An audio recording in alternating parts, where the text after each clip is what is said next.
The tea had been cold for an hour. Augusta Longbottom sat at the kitchen table in her green robes and did not move to warm it. The fox fur scarf was still wound around her neck. She had forgotten to remove it when she came in from the hospital, and then she had simply stopped noticing it, the way one stops noticing the weight of certain things when other weights are larger. The kitchen was quiet. Above her, through the ceiling, Neville slept with the improbable thoroughness of 1-year-olds who have not yet acquired language for the specific way a night can hollow itself out. She had sat in the ward corridor at St. Mungo's this afternoon, while a young healer used the words permanent and irreversible in close succession, and she had held her red handbag with both hands as though it were an anchor to the floor. Frank had not recognized her voice when she came into the ward. Alice had been looking at the ceiling. Augusta had stood at the foot of Alice's bed for 7 minutes by the clock on the wall, and when she had finally turned and walked back down the corridor, she had not collapsed, which she counted, privately, as an achievement of some significance. She had come home. She had checked on Neville. She had made tea. The Patronus came through the kitchen window at midnight. Silver light, a shape she did not recognize, a stranger's charm carrying the clipped cadence of an official ministry communication. Lord Voldemort had been destroyed at Godric's Hollow. James and Lily Potter were dead. Their child had survived. Augusta sat with that for a long moment. The silver dissolved. The kitchen was dark again. She had known the Potters the way one knows anyone in a war, by reputation and by what they were willing to lose. They had been young. Everyone was young. In that war, everyone except Dumbledore, who had been old before the war began and would be old when it ended. And they had been brave, and they had a son born the day after Neville, who had been on Voldemort's list since before either child had teeth. She had not known them well. She was not the sort of person who accumulated closeness quickly, and she did not pretend to feel a grief she had not earned. What she felt was something older and quieter than grief, the particular recognition of a woman who had spent a decade watching people pay with the things they could not afford to lose, and who had now paid the same. She was still here. That was what you did with that. She poured the cold tea into the sink. She put the kettle back on. Rubeus Hagrid came down out of the cloud cover over Godric's Hollow on a motorbike that was not designed for a man of his dimensions, and he sat in the dark lane outside the ruined gate for a moment before he could bring himself to look directly at what remained of the cottage. Half a wall, open to the sky, whatever had happened here had not been cautious about it. The baby in the fold of his arm was asleep. Hagrid had expected. He wasn't entirely sure what he'd expected. Not this. Not the slow rise and fall of a small chest beneath a singed blanket. Not the lightning bolt scar already sealed and pale on a forehead no bigger than Hagrid's palm. The child had James Potter's hair, wild and black and refusing to lie flat in any direction, and Lily's colouring beneath the soot and the ruin of the night, and he weighed almost nothing at all, and Hagrid, who was not a man who cried easily, was crying quietly into his beard and trying not to drip on anybody. Sirius Black arrived in the lane 10 minutes later, apparating in a crack that sent 2 cats bolting under the hedge. He looked at the cottage. Something moved across his face that Hagrid had no name for. It was the face of a man finding the bottom of something and discovering it was further down than he'd thought. He held out both hands. His voice had gone very flat. Hagrid shook his head, miserable about it. Dumbledore's orders, Sirius. He has to go to his aunt. I'm his godfather. The flatness cracked at the edge. I know that. I'm sorry. Sirius stood in the lane. He looked at Harry for a long moment, a look that Hagrid would remember for years without ever finding the right words for it. And then he reached for the motorbike. Take it, Sirius said. You'll need it. He disapparated before Hagrid could say anything else, and Hagrid sat in the dark lane with a motorbike and an orphan and the ruins of a family home. And after a while he put the machine in gear and lifted back into the sky, carried by a tawny owl that had clearly not been asked permission before being handed a letter and pointed at a window. Albus Dumbledore read it twice. He had been thinking about Surrey, about Petunia Dursley's doorstep and the letter he had drafted in his head 3 times over the course of the evening, and the particular arithmetic of protection, whether 11 years of blood-sealed immunity justified 11 years of other things. He had been working through this with the focused, unhappy attention of a man who has already decided what he is going to do and is in the process of persuading himself it is right. Augusta Longbottom's note interrupted this process with the blunt efficiency she brought to most things. It stated in handwriting that brooked no interpretation, that Sirius Black was in ministry custody, that Frank and Alice Longbottom were incapacitated, that Harry James Potter had, by these facts, no prior claim wizarding guardian available to receive him. It noted the standing of the Longbottom household within the sacred 28. It said, without elaboration, that the child would not be placed with muggles while she drew breath. The final line read, "I expect you before 3. I have tea." He arrived at 2:47. Augusta met him in the entry hall before he could knock. She was still in the green robes and the fox fur scarf.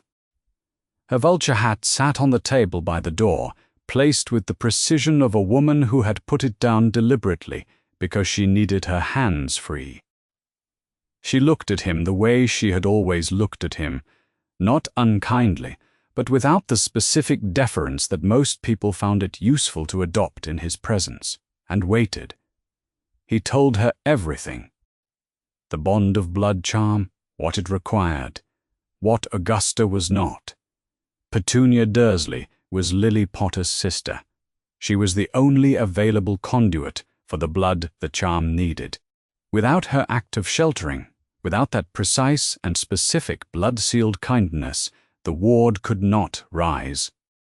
Harry would carry the original protection, the love that Lily's death had pressed into him, the thing that had burned Voldemort to vapor tonight and would continue to be there, in his skin and his blood, until it was spent or consumed or transferred, but not the extension. Not 17 years of blood-sealed immunity. Not the ward that would have kept him unreachable. Augusta listened. She did not interrupt once. When he finished, she said, "Then we will manage without it. I want you to understand what that means," Dumbledore said quietly. He was watching her face with the careful attention of a man who had learned that Augusta Longbottom understood things fully on first hearing, but sometimes benefited from being asked to confirm it. "I understand what it means, Albus." She held his gaze steadily. The kitchen was silent behind her. "He will not be hidden, the way he would have been at Privet Drive. He will be known in the world. He will be reachable. And I will deal with that." She paused. "Do you want tea? Or are you going to stand in my entry hall all night, looking worried at me?" It was not quite a question. He placed the wards himself, working the perimeter of the house, while the cold deepened and the sky moved slowly toward its version of morning. They were not love-born wards. There was no use pretending otherwise, and he did not pretend it. They were the best wizard craft he could construct on a night when the best was not what he would have chosen. Layered and reinforced and renewable, designed to detect and delay. They would hold against much.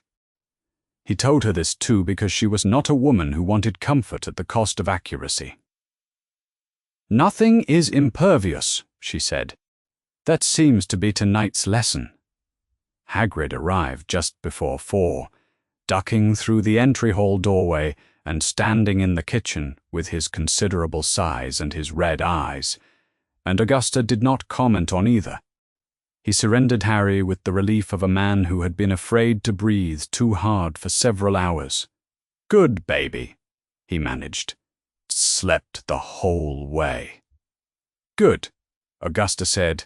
She carried Harry up the stairs. The house had the particular quiet of a place where someone is sleeping safely, a different quality from ordinary silence, warmer and more provisional, the kind of quiet that knows it could be broken and has chosen for the moment not to be. She stopped in the doorway of Neville's room. Neville was on his side, one fist pressed against his cheek. He breathed in the slow and entirely unconcerned way of a child who has no idea what night has just ended, what the world has paid, what has arrived to sleep beside him. He had Frank's ears, which he would grow into. He had Alice's brow. Augusta had looked at both of those faces in the Janus Thickey ward. Today, blank, unreachable, aimed at walls and ceilings. And she looked at Neville now, and something in her chest did what it always did in this doorway, which was tighten slightly, and then hold. She set Harry down beside him, not touching. Close. Harry stirred, but did not wake. The scar on his forehead was a small, pale shape in the moonlight through the gap in the curtain. James Potter's hair, Lily's colouring. He had been born a day after Neville, and she had known that as a fact that lived at a distance, the way one knows dates and distances. And now she was standing in the dark, understanding it as something else entirely.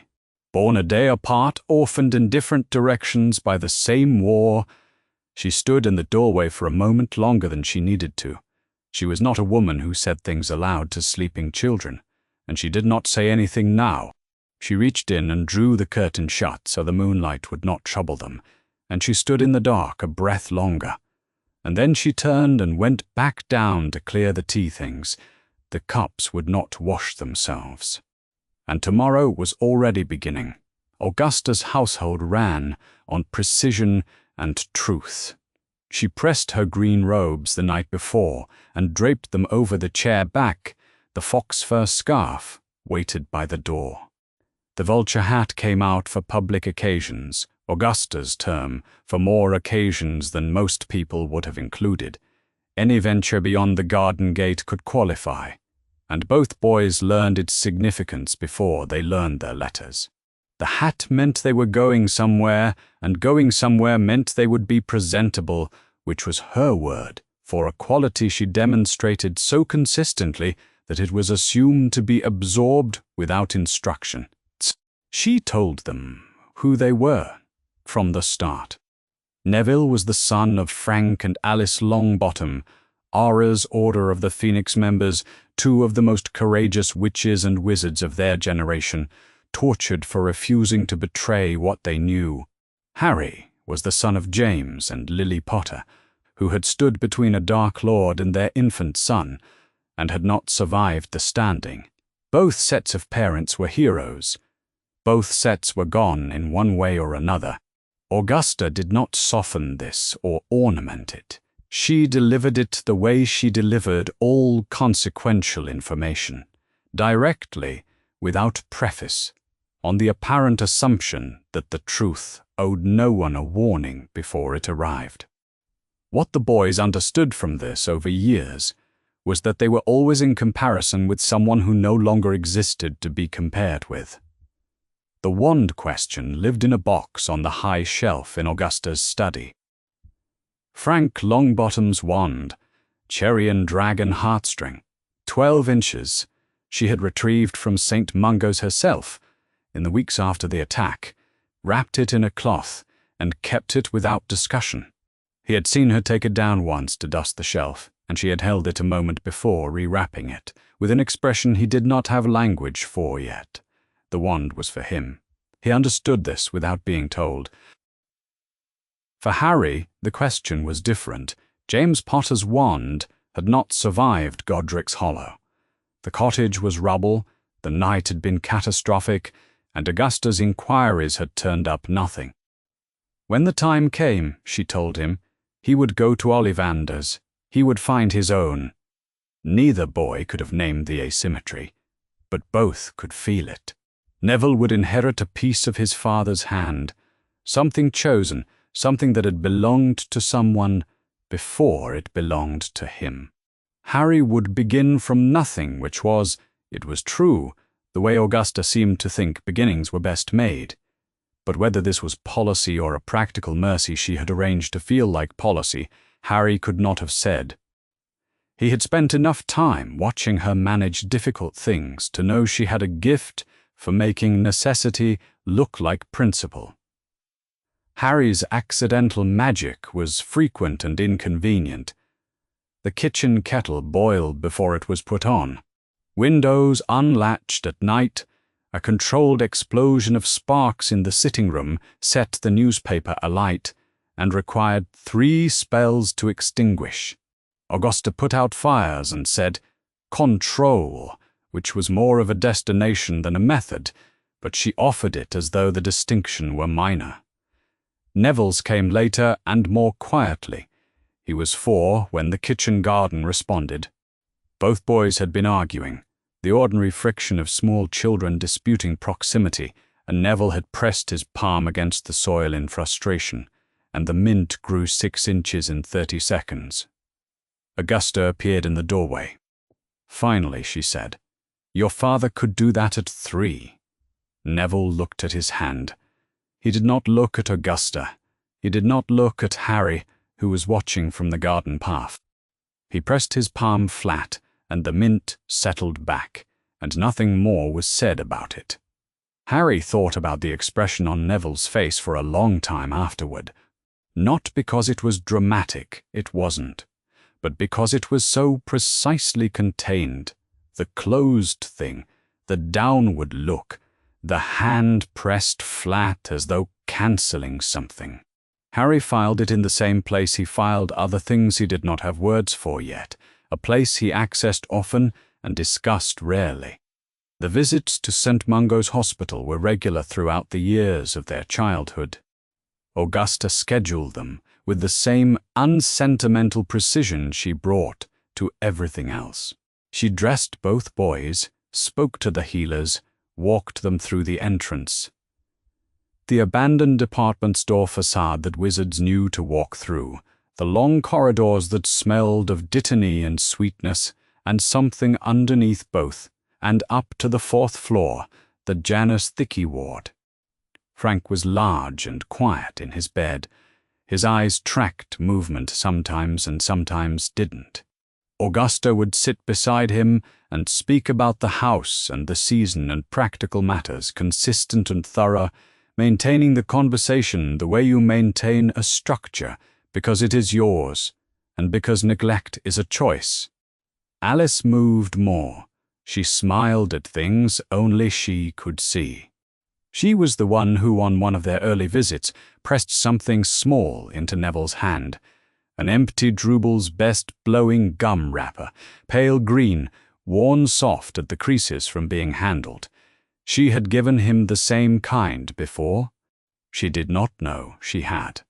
She did not know him. Neville folded it. He put it in his pocket. Harry watched and said nothing. There was something about watching this. Neville receiving a gift from someone who could not remember having given one before, and keeping it and not saying a word about it afterward, that lodged in Harry.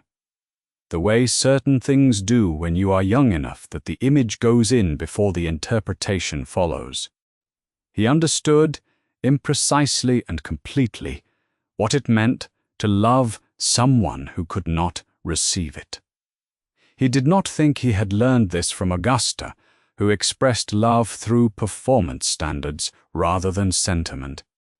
He thought he had learned it from Neville, from the pocket where the wrappers accumulated, from the absolute care with which Neville folded them. He did not say anything about it. There was nothing to say. This, too, was something Augusta had taught them, though not on purpose. Some griefs were not problems to be solved, but architecture to be held. Dumbledore came 2 or 3 times a year, arriving in the entry hall with the vague ease of someone passing by, which neither Augusta nor Harry believed, and neither said he drank tea. He and Augusta discussed professional matters that Harry was not invited to follow. Then, before leaving, he always found his way to wherever Harry happened to be and made some observation, unhurried, not leading, and watched Harry's face while he made it. "He watches you specifically," Neville said once after a visit. "I know," Harry said. "Why, I don't know all of it." Harry had been thinking about it for 2 years. "But he knows more than he says. Augusta says so. She says he keeps too many secrets. That's what I mean." Augusta confirmed neither the surveillance nor the reasoning when Harry raised it with her. She said Dumbledore was the greatest wizard alive, and that great men frequently confused withholding with wisdom, and she said both things in the same tone. Harry thought this was probably the most complete answer she intended to give him, and he filed it accordingly.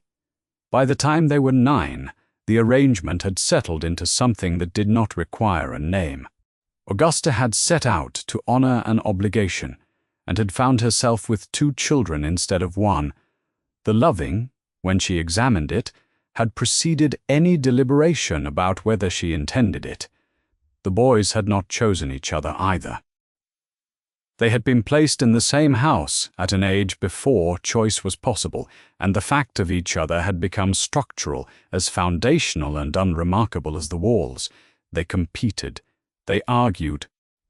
They protected each other from small cruelties with the automatic efficiency of people who have been defending the same ground so long that calculating the cost no longer occurs to them.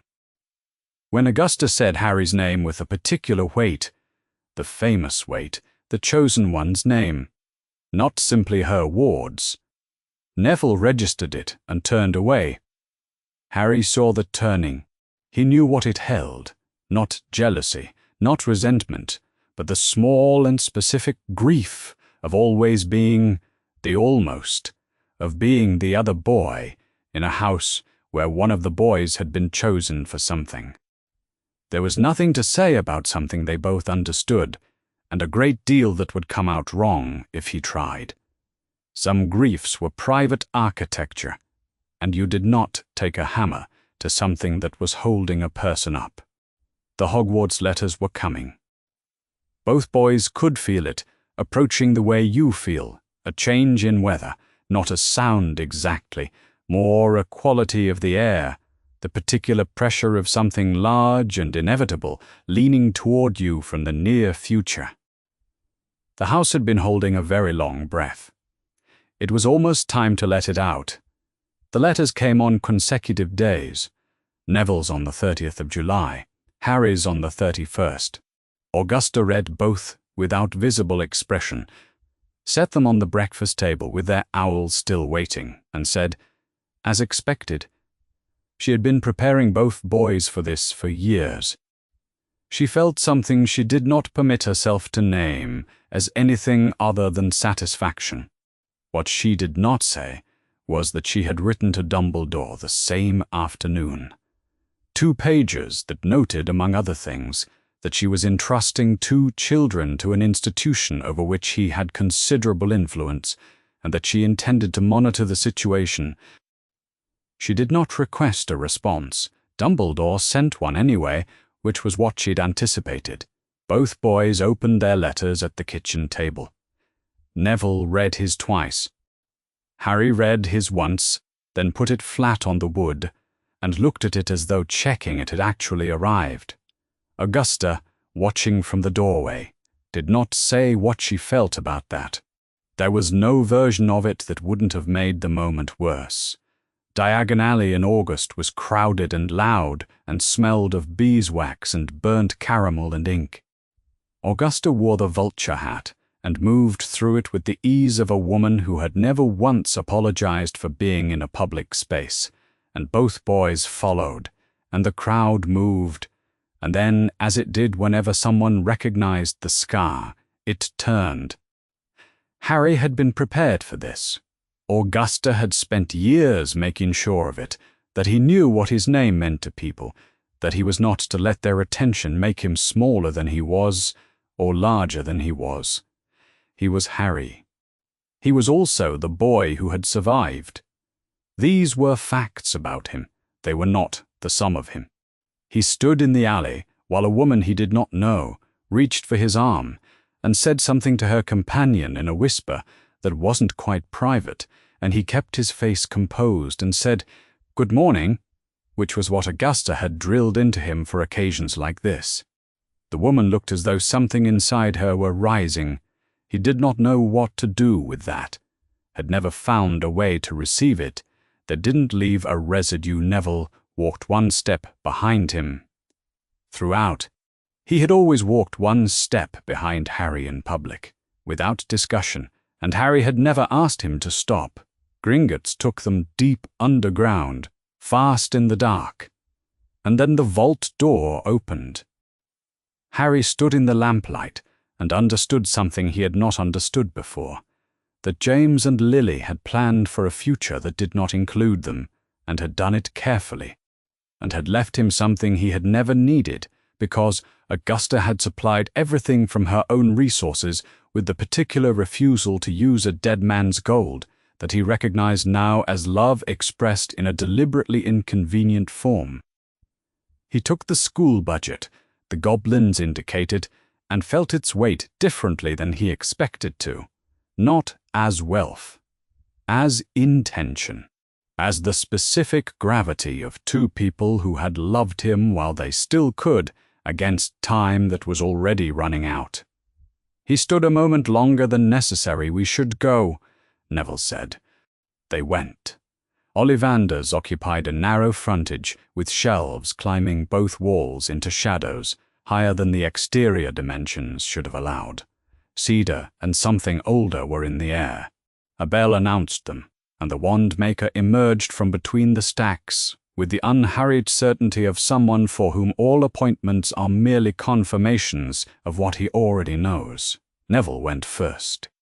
He produced Frank's wand from its cloth wrapping and held it out, and the wand-maker took it with the reverent specificity of a man reading a letter not addressed to him.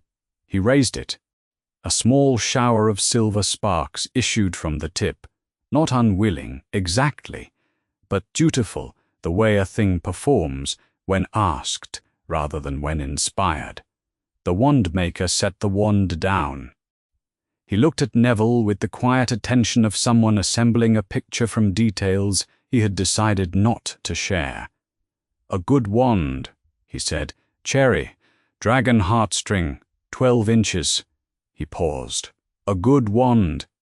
He said it twice, which meant he was choosing not to say the third thing, which was that the wand had not chosen the person holding it.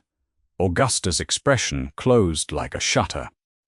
11 wands, and none of them cooperated. A set of red sparks that immediately went wrong. A near miss with the ink jar. A gust that reorganized the nearest shelf without permission. Harry worked through them with the patience Augusta had required of him in all uncomfortable situations. Methodical, undemonstrative, and the wand-maker moved through his stacks with increasing absorption, pulling boxes with the focus of a man narrowing toward a conclusion he'd reached before they walked in. The 11th wand was holly, phoenix feather, 11 inches supple. Harry took hold of it, and the room changed. Not loudly, not with fanfare. It was more like a lock releasing. The sensation of the right key found for a door you'd been carrying for 11 years without knowing you were carrying it. Warmth ran from his palm up through his wrist and settled there, not foreign, not surprising, but present in the way that things feel when they arrive where they were always meant to be. The wand-maker went very still. His expression didn't shift in any way Harry could itemize, but the attention behind his eyes changed. It narrowed into something older and more specific, focused in a way that was different from the professional interest he'd been showing for the past half hour. He knew this. Harry could see that he knew it, knew its twin and where that twin had been, and what the pairing meant. The wand-maker carried this knowledge in the way people carry things they have rehearsed, not saying. He did not say it. Augusta was in the room. "The wand chooses the wizard," he said. The phrase he always said, the phrase that was both sufficient and incomplete. And he boxed the wand and named the price, and the transaction was concluded. On the walk back up the alley, Harry held the box under his arm. Neville walked beside him, not one step behind, because there was no crowd requiring the arrangement, and neither of them spoke. The silence between them was not uncomfortable. It was a specific shape they both understood without naming. Harry's wand had chosen him, and Frank's wand had not chosen Neville, and nothing that had happened today had changed that or could change it, and they were both 11 years old and already knew that some facts had to be kept somewhere rather than solved. The afternoon sun was warm on the stones of Diagon Alley. They bought ice creams. Neither of them mentioned Ollivander's Augusta, walked them to the barrier at King's Cross on the 1st of September. She wore the green robes and the vulture hat and carried the red handbag and stood very straight at the entry to platform 9 3/4, while the station moved noisily around her. As unaffected by it as she was by most things she had classified as external. She gave them 2 instructions: work hard, do not embarrass the Longbottom name. She gave both instructions in order and without elaboration. She did not say she would miss them. This was so predictable an omission that Harry had stopped reading it as absent years ago. It communicated the opposite of its surface, the way certain silences were actually full. She remained very upright while they went through the barrier. On the train, they found a compartment and settled. A tall, freckle-faced boy with red hair and a long nose appeared in the doorway and asked if there was room. Harry said yes, and he sat down and introduced himself as Ron Weasley. Several minutes later, a girl with a great deal of bushy brown hair knocked, came in without fully waiting to be invited, and asked if anyone had seen a toad. Neville's, it emerged, who had departed his pocket at some point between the barrier and the luggage rack. Her name was Hermione Granger. She had already read all the textbooks. She was clearly going to be formidable. Trevor was located under the seat, entirely unrepentant. The train pulled out of the station. Scotland began arriving in long green sections through the window. The 4 of them reached a kind of temporary peace that wasn't quite friendship yet, but had the shape of what friendship was going to be, which was a beginning. Harry watched the landscape move and thought about the look on Augusta's face as they went through the barrier, the expression she had composed into neutrality and almost succeeded at. He thought about the vault underground and the weight of his wand in its box, and the particular quality of the wand-maker's silence. Augusta had spent 11 years preparing him. He was, at last, somewhere she hadn't prepared him for. He was interested to find out what that meant.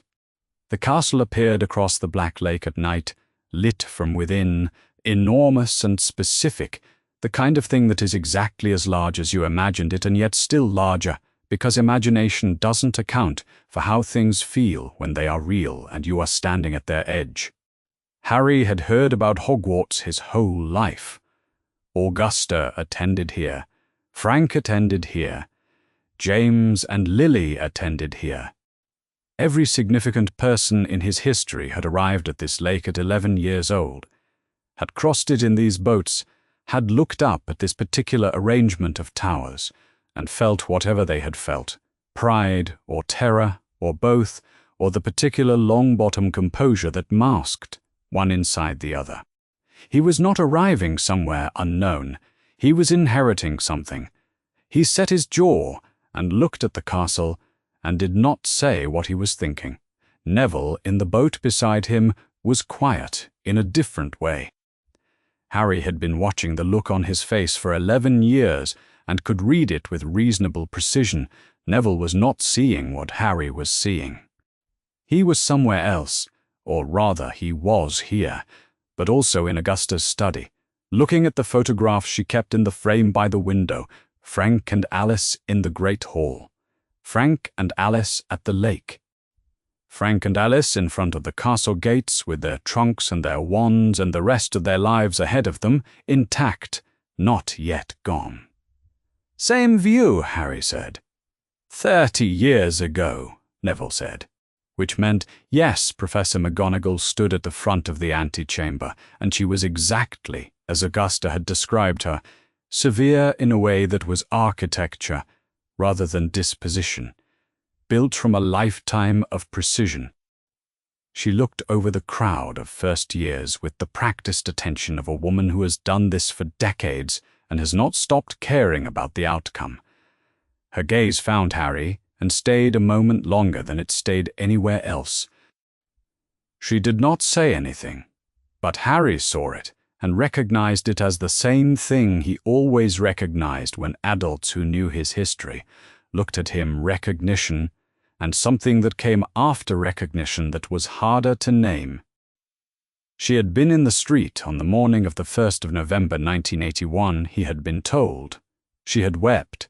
He believed it of her. Though the woman standing in front of him now would not have permitted herself the same latitude. She was what she had made herself in the years since, and the room organized itself around her accordingly. The data, Professor Quirrell, wearing a purple turban that did not suit him, and projecting none of McGonagall's authority, stood somewhere at the back of the group. Harry noticed him and filed him under the general category of professors who would require assessment. The great hall was lit by thousands of candles floating in the air, above 4 long tables, and the ceiling above them was an open sky rendered in enchanted stone, cloud-dark and deep. Harry had heard about this. He had imagined it. The imagining had not accounted for the weight of the place, the centuries of it, the sense of accumulated time pressing gently down, the rows of older students watching the doors as they opened with the interested appraisal of people who remember their own crossing. Longbottom came before Potter alphabetically. Neville walked to the stool and sat down with the care of someone moving through a very specific variety of fear, not of the hat, not of the hall, but of what the hat might find, and whether what it found would measure up to what Augusta had always implied it should.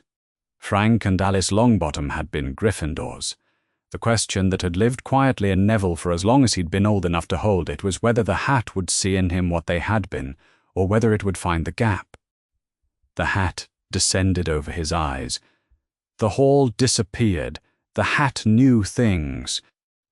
It did not know them the way people know things, with the sharp certainty of recent acquisition, but with the broader, settled awareness of something that has sorted 11-year-olds for 1,000 years and has accumulated in its lining everything that bravery looks like before it has found a name for itself.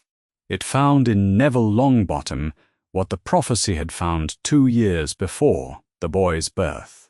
Someone born as the 7th month ended, to parents who had thrice defied the one who would mark him. It understood the full weight of what that meant. It understood that this boy could have been chosen, was not chosen, and had grown up in the specific gravity of a near miss the world would never know to acknowledge. It saw the loyalty that went so deep it had become structural. It saw the stubbornness, the grief folded away without complaint, the love with nowhere adequate to go. It saw what bravery looked like when it had been tested, not by dramatic confrontation, but by the ordinary daily requirement of continuing to be decent in difficult circumstances. Gee, Rye. Neville reached up and pulled it off and exhaled, a long-released breath that he had not known, until it left him that he'd been holding since the boats. Harry Potter, the hall, erupted. Harry walked forward through the noise the way he had been walking through public noise since he was old enough to be taken anywhere, with the composed forward attention Augusta had demanded, the face that did not locate itself in its observers.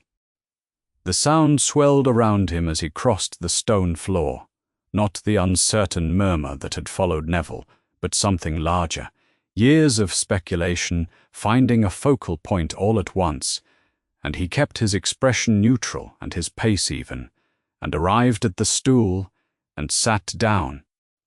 The hat came over his eyes and the hall disappeared. There was a stillness, not the weighing stillness that the hat had brought to Neville, the deliberate movement between possibilities, something else, the stillness of finding a thing that it had not been expecting to find, and taking the necessary moment to examine it. Harry felt it as a particular quality of the hat's attention in the first few seconds, focused, careful, oriented toward something he couldn't have named, toward the scar, though he didn't know that, toward the fragment of something old and wrong that had sealed itself into the lightning bolt in 1981 without anyone's permission and had been there ever since, quiet and patient, waiting for its maker. Whatever it had found, it acknowledged without showing Harry what it had acknowledged. Asterisk, you do well in any house, asterisk, the hat said inside his head, its voice like old parchment, like dust from a room that no one has opened in a long time. What you have is will, the kind that doesn't check first whether the situation is fair. Asterisk, something in the hat's manner settled. Asterisk's Gryffindor asterisk. The hall's noise shifted again, louder now, more releasing than curious, the specific sound of a 10-year expectation arriving at its destination. Harry lifted the hat off, set it on the stool, and walked to the Gryffindor table and sat down beside Neville. The noise continued around them for a while. Neither of them said anything. There was nothing necessary to say. Dumbledore rose for the welcoming speech after the sorting was complete, and his voice carried without effort through the hall in the way of people who have never once needed to raise it to be heard. Harry watched him throughout.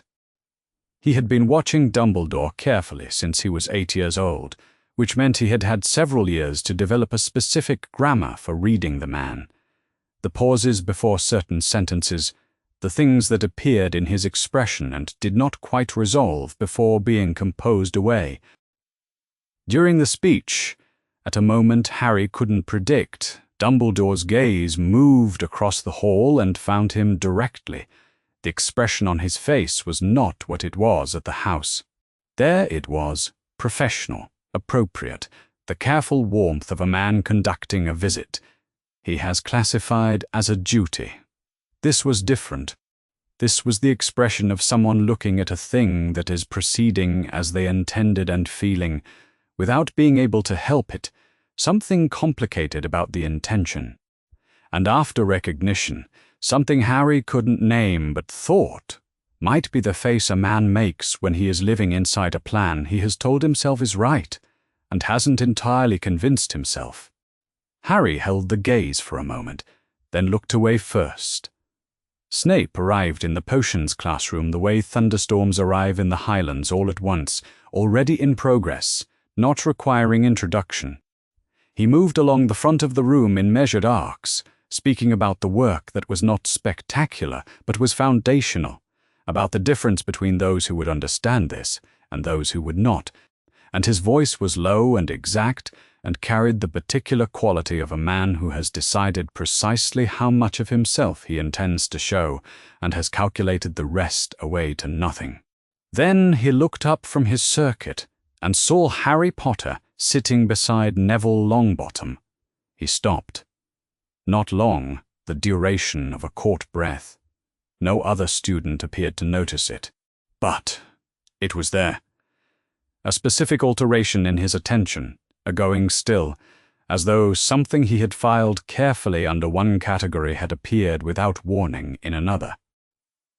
Harry had James Potter's build, James Potter's unruly black hair. Harry had Lily Potter's eyes. Snape was looking at both things at once and not quite seeing either, and his face did something controlled and private, and was composed again before he finished the step. He said nothing about it. He continued his walk and his assessment. It was not a pleasant class for any Gryffindor, but it was a particular kind of unpleasant for Potter and Longbottom. Snape's attention to them was not dramatic, not the open targeting that would have been visible and therefore defensible, but persistent and precise. Both boys were called on when they hadn't indicated they knew the answer. Both boys' answers were returned to them slightly altered, the correction delivered in a tone that implied the gap between their response and his was too large to cross by ordinary effort. The reasons were different in each case, though. Neither boy could have named the difference. After, in the corridor outside, Harry said, "I think he hated our fathers." Neville thought about this for a moment. "I think he hated yours." They were both right and both wrong.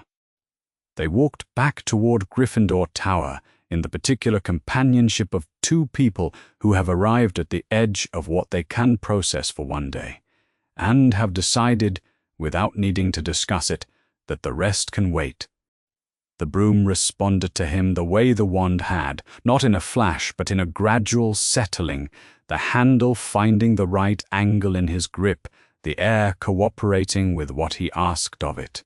Augusta had never permitted unsupervised flying. For 11 years, the sky above the Longbottom garden had been something he moved through in the ordinary way, on foot underneath it. The first time he pushed off from the ground at Hogwarts and felt the altitude open under him, felt the cold of it, the speed, the specific absence of the ground and everything attached to the ground, he understood that there were things he had wanted without knowing he was wanting them. He was somewhere. Augusta couldn't reach him. He didn't know, until that moment, how much he'd needed to find that place. He felt guilty about how good it was, for about 30 seconds. Then he dove, and the guilt disappeared into the rush of air, and afterward he sat on the grass while Madame Hooch was occupied with a less cooperative first year and tried to reassemble a normal expression before anyone could tell how long it was taking him to come back to the ground. Neville came down beside him. His flying had been adequate, practiced, not instinctive. He looked at Harry's face with the attention of 11 years. "Don't tell Augusta," Harry said. By the end of the week, McGonagall had spoken to Oliver Wood about what she'd seen over the pitch. By the end of the month, Harry was Gryffindor's seeker. Augusta's letter arrived 3 days after that, noting that if he intended to play the position he was expected to play it at a standard that would reflect well on the Longbottom name. He recognized this as the way she said she was proud of him and wrote back accordingly. The mountain troll appeared in Hogwarts on Halloween. Harry and Neville did not freeze. This was not courage in any philosophically interesting sense. They had not had time to think about being brave.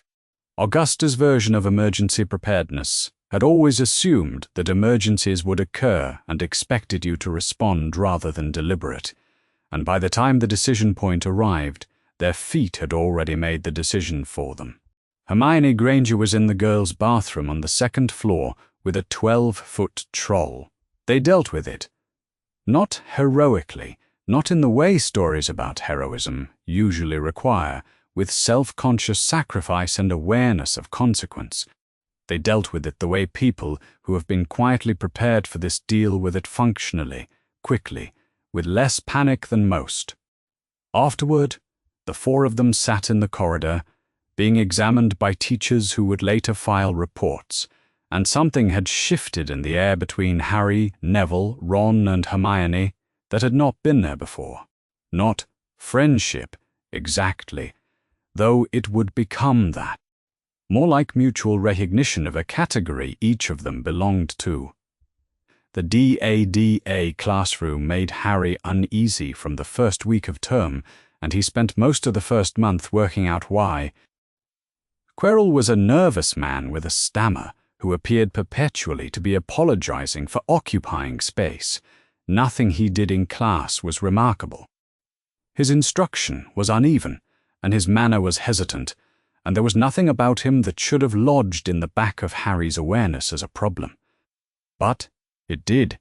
There were moments distributed through the autumn and winter with irregular spacing when Harry was aware of being watched, not by the stammering professor, but by something located behind the stammering professor, something that had identified his position in the room and was paying a specific, pressurized quality of attention to it. In the corridor outside defense class, it was the same. In the library. Once on the Quidditch pitch, he had looked down from his broom and found Quirrell watching from the stands with an expression that was not the expression of a man watching a Quidditch practice. He mentioned it to Neville in January. "Something watches," Harry said through him, "like it's mapping where the gaps are." Neville was quiet. "You think it's the Wraith. I think it's interested in me specifically, and I can't work out why my defenses aren't stopping it from getting close." "The ward on the house," Neville said. Not asking. Harry shook his head. He hadn't worked out the full shape of it yet. But he had worked out enough that whatever had been between him and direct observation before wasn't fully there now, and that the third-floor corridor, which both of them had been told not to enter, and had therefore been paying close attention to, on a night when the castle was quiet and he had followed an instinct, he hadn't named down 2 flights of stairs. The room was cold. The mirror was tall, dust-framed, the inscription across the top in letters that rearranged themselves when you looked at them sideways. He stood in front of it, and it showed him what it showed him. James Potter stood on the left, untidy black hair, hazel eyes behind glasses, a smile that was trying not to show how long it had been waiting. Lily stood beside him, red hair, green eyes, Harry's eyes inherited from her, looking back at him out of his mother's face with an attention that had no equivalent in anything he had ever experienced, because it was the specific quality of a mother seeing her child, and he had only ever known that quality second-hand, through the shape of its absence. And beside them, not behind, but equal, standing with the same solidity, the same presence, Frank and Alice Longbottom. Not as they were in the Janus Thicky ward, not the Frank who tracked the movement of windows without purpose, not the Alice who gave out gum wrappers without knowing she'd given them before. These were the Frank and Alice of Augusta's photographs, upright, clear-eyed, looking at Harry with recognition. Alice was watching him, the way people watch someone they have always known, which in the world behind the mirror's glass they did. He stood there for a long time. The thing the mirror showed was not what he would have predicted if asked, before tonight, what he most desired. He would have said, James and Lily. He would have thought he understood what the deepest want was.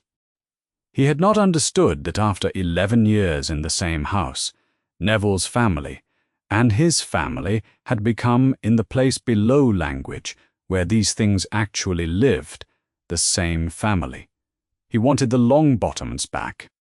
Not for himself only, for Neville, which meant for himself, which meant they were the same wanting now, and had been for years without his noticing. He stood in front of the mirror and let that be true, and then he turned and walked back to Gryffindor Tower. He did not tell Neville what he'd seen. He thought about it every step of the way back, and arrived at the same conclusion each time, that showing Neville this would not help him, and might break something that was currently holding him up. Some griefs were private architecture. He had learned that before. He had words for it. He was careful not to go back to the mirror. June arrived, and with it the certainty. Harry's plan did not include Neville. Neville's counter-argument, conducted in a hushed voice outside the common room entrance at 11 at night, lasted 4 minutes, and he won it on the observation that Harry had never gone into a single serious emergency without him, and this seemed like a bad moment to establish a new pattern, which was accurate and also the kind of argument that was structurally difficult to refuse. They went down through the trapdoor together, Harry, Neville, Ron, Hermione. The first obstacle was Devil's Snare, the living, constricting darkness of it closing around them before they had fully landed, the tendrils of it looking for purchase. Neville landed, felt the grip of it, and was already recognizing the species before the panic could fully form. This was not wandwork. This was herbology, the categorical, tactile knowledge of what Devil's Snare was, and what it needed, and what it feared. He spoke to the shape of it, worked with his hands in the way Professor Sprout had been teaching him since September, and the plant unclenched, not completely willingly, but it unclenched. There was a door on the far side. The obstacles beyond it were different in nature. Neville looked at the door. He looked at Harry. "This is mine," he said, meaning the obstacle behind them. "What's next isn't." "I know," Harry said. "Devil's Snare was yours."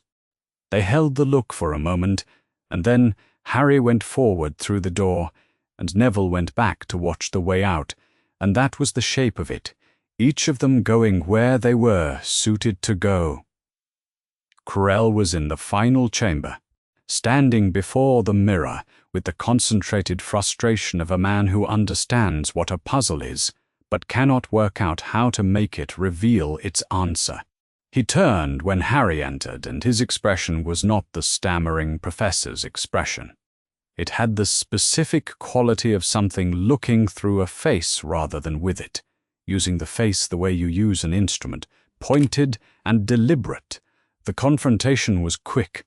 Harry had been trained to function under pressure.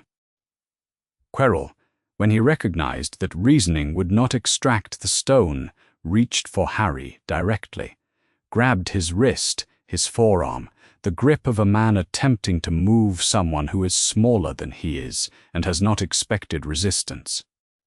His hands blistered, not gradually, immediately, as though Harry's skin were a surface that did not permit the contact, as though touching him triggered something older and more fundamental than either of them was prepared for. Quirrell recoiled. He looked at his own hands with an expression Harry had never seen before on a human face, the expression of a person whose calculations have been returned to them with a fundamental error identified. He tried again. The same thing happened. The voice came from the back of Quirrell's skull, not his voice, not his register. "Use the boy, take him, node asterisk." And Quirrell tried, and the contact burned, and Harry held on and pushed back with everything he had, which was, as it turned out, enough. The room dissolved into heat and light, and the particular sensation of something very old being driven back by something else that was also old and also determined. And then there was silence. He woke in the hospital wing. Dumbledore was in the chair beside the bed, long silver hair, half-moon spectacles. His expression carrying that same particular weight Harry had been watching for 3 years in the house, and 9 months in the castle. The weight of a man living inside a plan that is producing the intended results. "The stone is destroyed," Dumbledore said. "You are safe." Harry looked at the ceiling. Outside, the castle moved through its ordinary business. Footsteps, voices, the building's ambient hum, all of it proceeding as though nothing had nearly gone wrong. "The thing that stopped him touching me," Harry said. "That was my mother." "Yes," said Dumbledore. "Not the ward on the house. Yours." "No," Dumbledore said. "It is not." Harry absorbed this. He had suspected it since January. The confirmation sat differently from the suspicion. Heavier, more specific, carrying the weight of everything it implied about what protection he had and what kind he did not. He closed his eyes. The hospital wing was warm. There was more to extract from this conversation, and he intended to extract it, but he was very tired, and Dumbledore was the kind of man whose answers rewarded patience rather than pressure. The rest of it would keep. He let himself sleep. Gilderoy Lockhart arrived in September with a smile that preceded him into rooms by approximately 3 feet, and a wardrobe that suggested a man who had given considerable thought to how he would appear at the front of a classroom. Augusta had described charms as a soft option and a subject for those who found everything else too demanding. She had also, Harry and Neville had worked this out independently, and neither had mentioned it to her directly, failed her charms OWL. But they recognized the taxonomy she was using, and Lockhart's brand of defense: theatrical, imprecise, generating more smoke than effect, occasionally requiring rescue by colleagues, landed squarely inside it. Both boys survived the class by the method Augusta had inadvertently prepared them for, across all of life's performances. Sit in the back third of the room, pay selective attention, and give the teacher enough engagement to avoid being singled out. He released the Cornish pixies, Neville said, on the walk back from their second lesson, in the tone of a man presenting court evidence.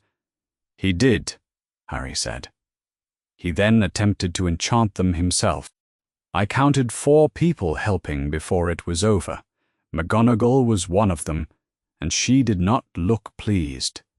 They agreed not to tell Augusta about the pixies.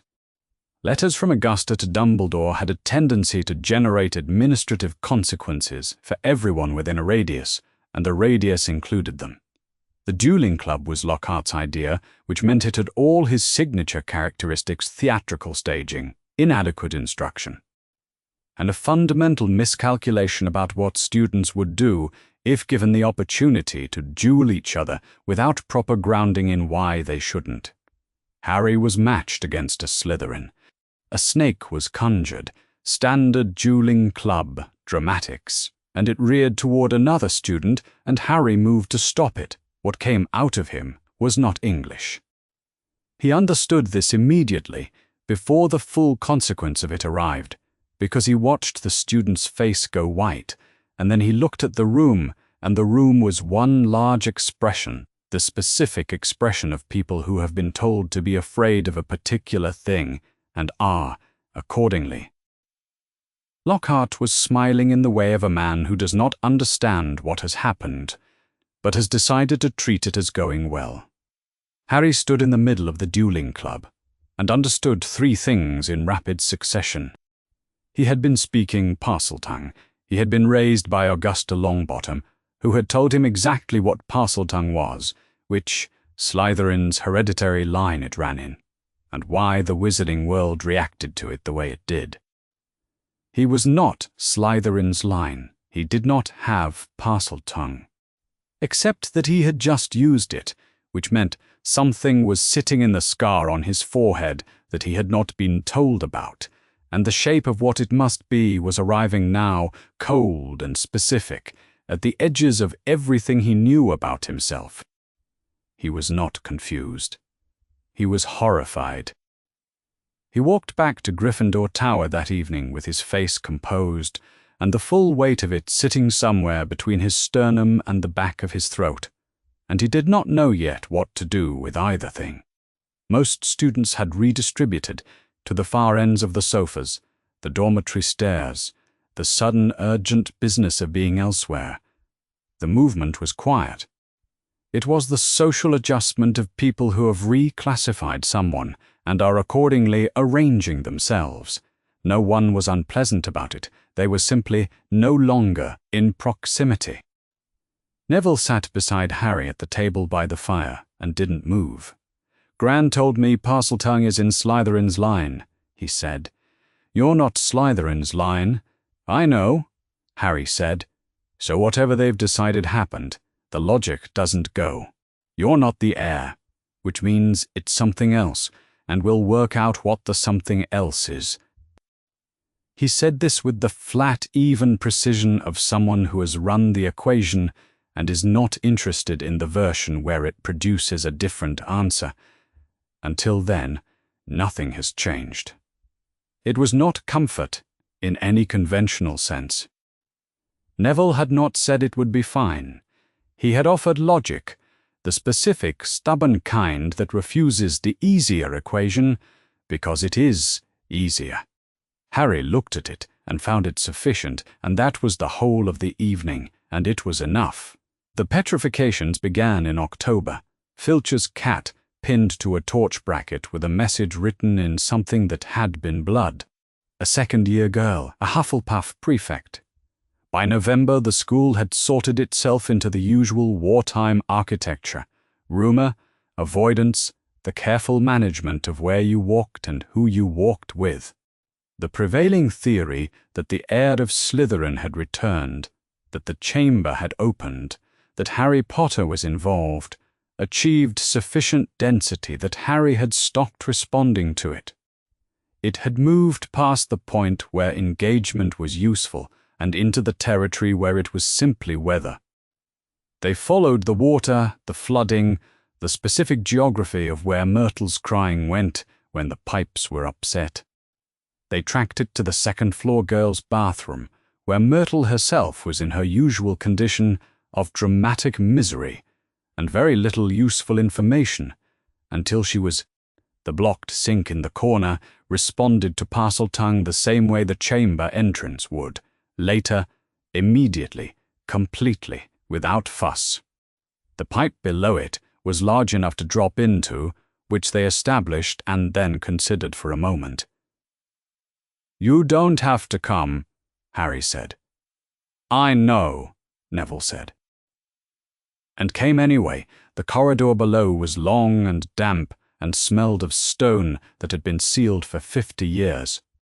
Basilisk shed skins ran along the walls, enormous, translucent in the wandlight, long enough that Harry had to revise his understanding of what the word enormous could mean when applied to a living creature. They moved through the corridor carefully, without speaking much, and arrived at the far end where a stone door waited. The door required Parseltongue. Harry stood in front of it and looked at it, and then at Neville. And Neville's expression was the expression of a person who has already arrived at the relevant conclusion, and is not going to pretend otherwise. "I can't follow you in," Neville said, not angry, not apologizing, just naming the shape of the thing. Harry looked at the door. They had been in every serious situation together since before either of them could remember choosing to be. Last year's underground chambers had ended with Neville turning back at Devil's Snare, but that had been a practical limit, navigable, something that could be explained. This was different. This was a language Harry had, and Neville didn't, a door that only one of them could open, and a room beyond it that only one of them could enter, and neither of them had chosen any part of this. The thing sitting in Harry's scar that had given him the Parseltongue was also, he suspected, the thing that made the door open for him, and not for Neville. He had not worked out all the implications yet. "Keep watch," Harry said. "Obviously," Neville said. He pressed his back against the cold stone wall, wand raised, settling into the posture of someone preparing for an indefinite wait without complaint. Harry looked at him for a moment, at his face, which was holding something that didn't have an available name, the specific expression of a person who has understood the situation completely and has decided to be useful in the available capacity anyway. Frank Longbottom's son, sitting in the dark of a basilisk corridor with his back against the wall, because that was all there was to do, and he was going to do it. Harry opened the door and went through. What followed did not assemble itself into sequence until much later. The chamber itself, the stone serpents, the damp, the enormous shed skin at the far end confirming what was waiting. The ghost of Tom Riddle, 16 and certain and uncontainable, already drawing the life out of Ginny Weasley to feed his own return. The basilisk itself, blind, immense, navigating toward Harry by sound, the kind of creature that redefines the size of a room simply by entering it. The sword arrived the way the things you most need tend to arrive when you have stopped calculating and started doing. Fawkes with the sorting hat, the blade appearing from the brim at the moment he needed it, the specific improbable physics of loyalty producing what preparation couldn't. He killed the basilisk. This was not clean. He was not unhurt. The fang was in his arm by the time the basilisk was still. The diary, Tom Riddle's diary, into which a fragment of something Harry now had a clearer understanding of, had been poured in 1943. He stabbed with the fang while Riddle's ghost screamed and dissolved, and the ink that came out of it had never been ink. The diary was destroyed. Whatever had been in it was gone. Fawkes wept onto the fang wound with the specific and efficient sorrow of a creature that has done this before, and the venom receded, and Harry lay on the chamber floor looking at the stone ceiling, and felt the particular quality of having used more of himself than he thought he had available. He and Neville emerged from the bathroom pipe into ordinary light. Neville looked at Harry's arm, at the healed skin, at his face. "How he said. "Basilisk fang," Harry said. "Healed by a bird a silence." "Augusta is going to write a letter," Neville said. "Augusta is going to write a letter," Harry said. It arrived 4 days later, 2 sentences on her usual stationery. The first acknowledged that he had survived. The second read, Asterisk.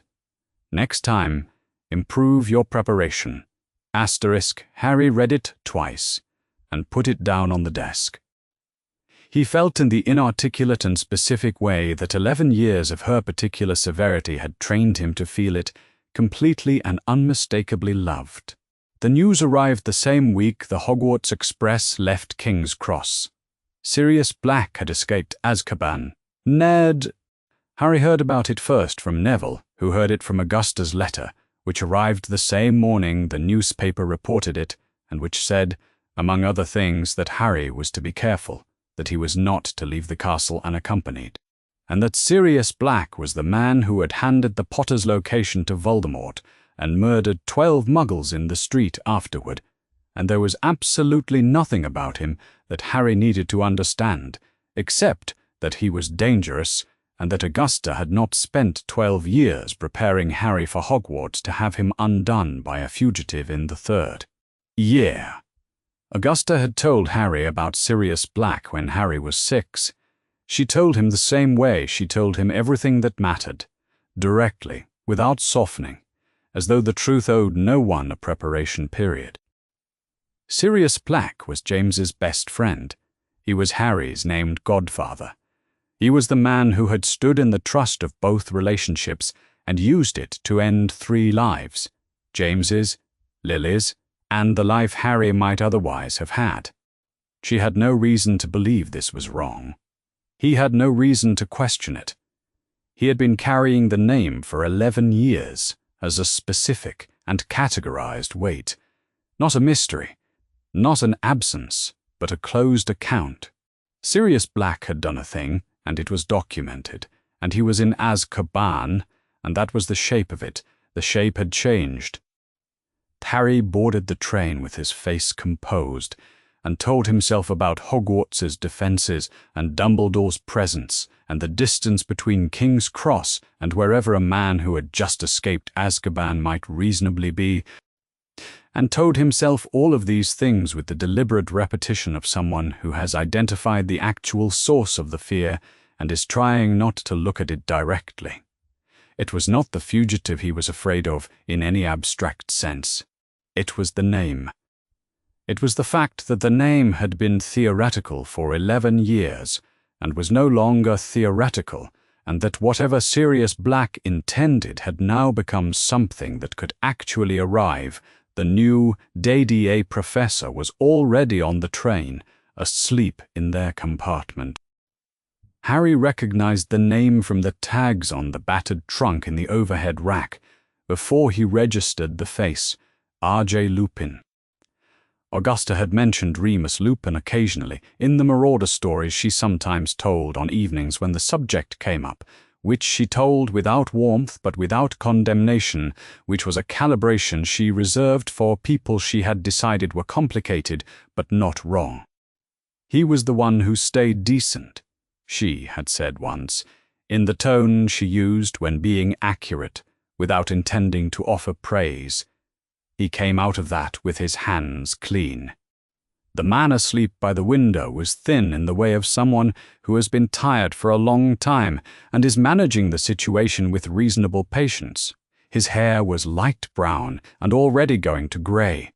His robes were worn. He had the specific quality of people who have looked steadily at difficult things for long enough that difficult things have stopped surprising them. Harry settled into the corner of the compartment and watched him sleep, which felt like something he should probably not be doing, but which seemed defensible. Augusta had mentioned him with something adjacent to trust. That was under current circumstances not nothing. The Dementor came through the compartment door without warning, the way cold fronts come, not sequentially, but all at once, all the warmth leaving at the same time, the air becoming the specific cold of a room in which someone has decided you should feel everything difficult you have ever felt. Harry heard his mother's voice. He had assumed, without consciously working it through, that whatever the Dementor surfaced would be formless, a general horror, an impression of something terrible without content. What he heard had content. Augusta had been describing Lily Potter to him since before he could remember being told anything deliberately. Her red hair, the Muggle-born brilliance that had made Slughorn's collection and made Snape his most complicated case. The laugh that arrived before she intended it. Augusta had described Lily the way she described everything important, with precision, without sentiment, in a way that was more devastating than sentiment would have been, precisely because it was specific and therefore real.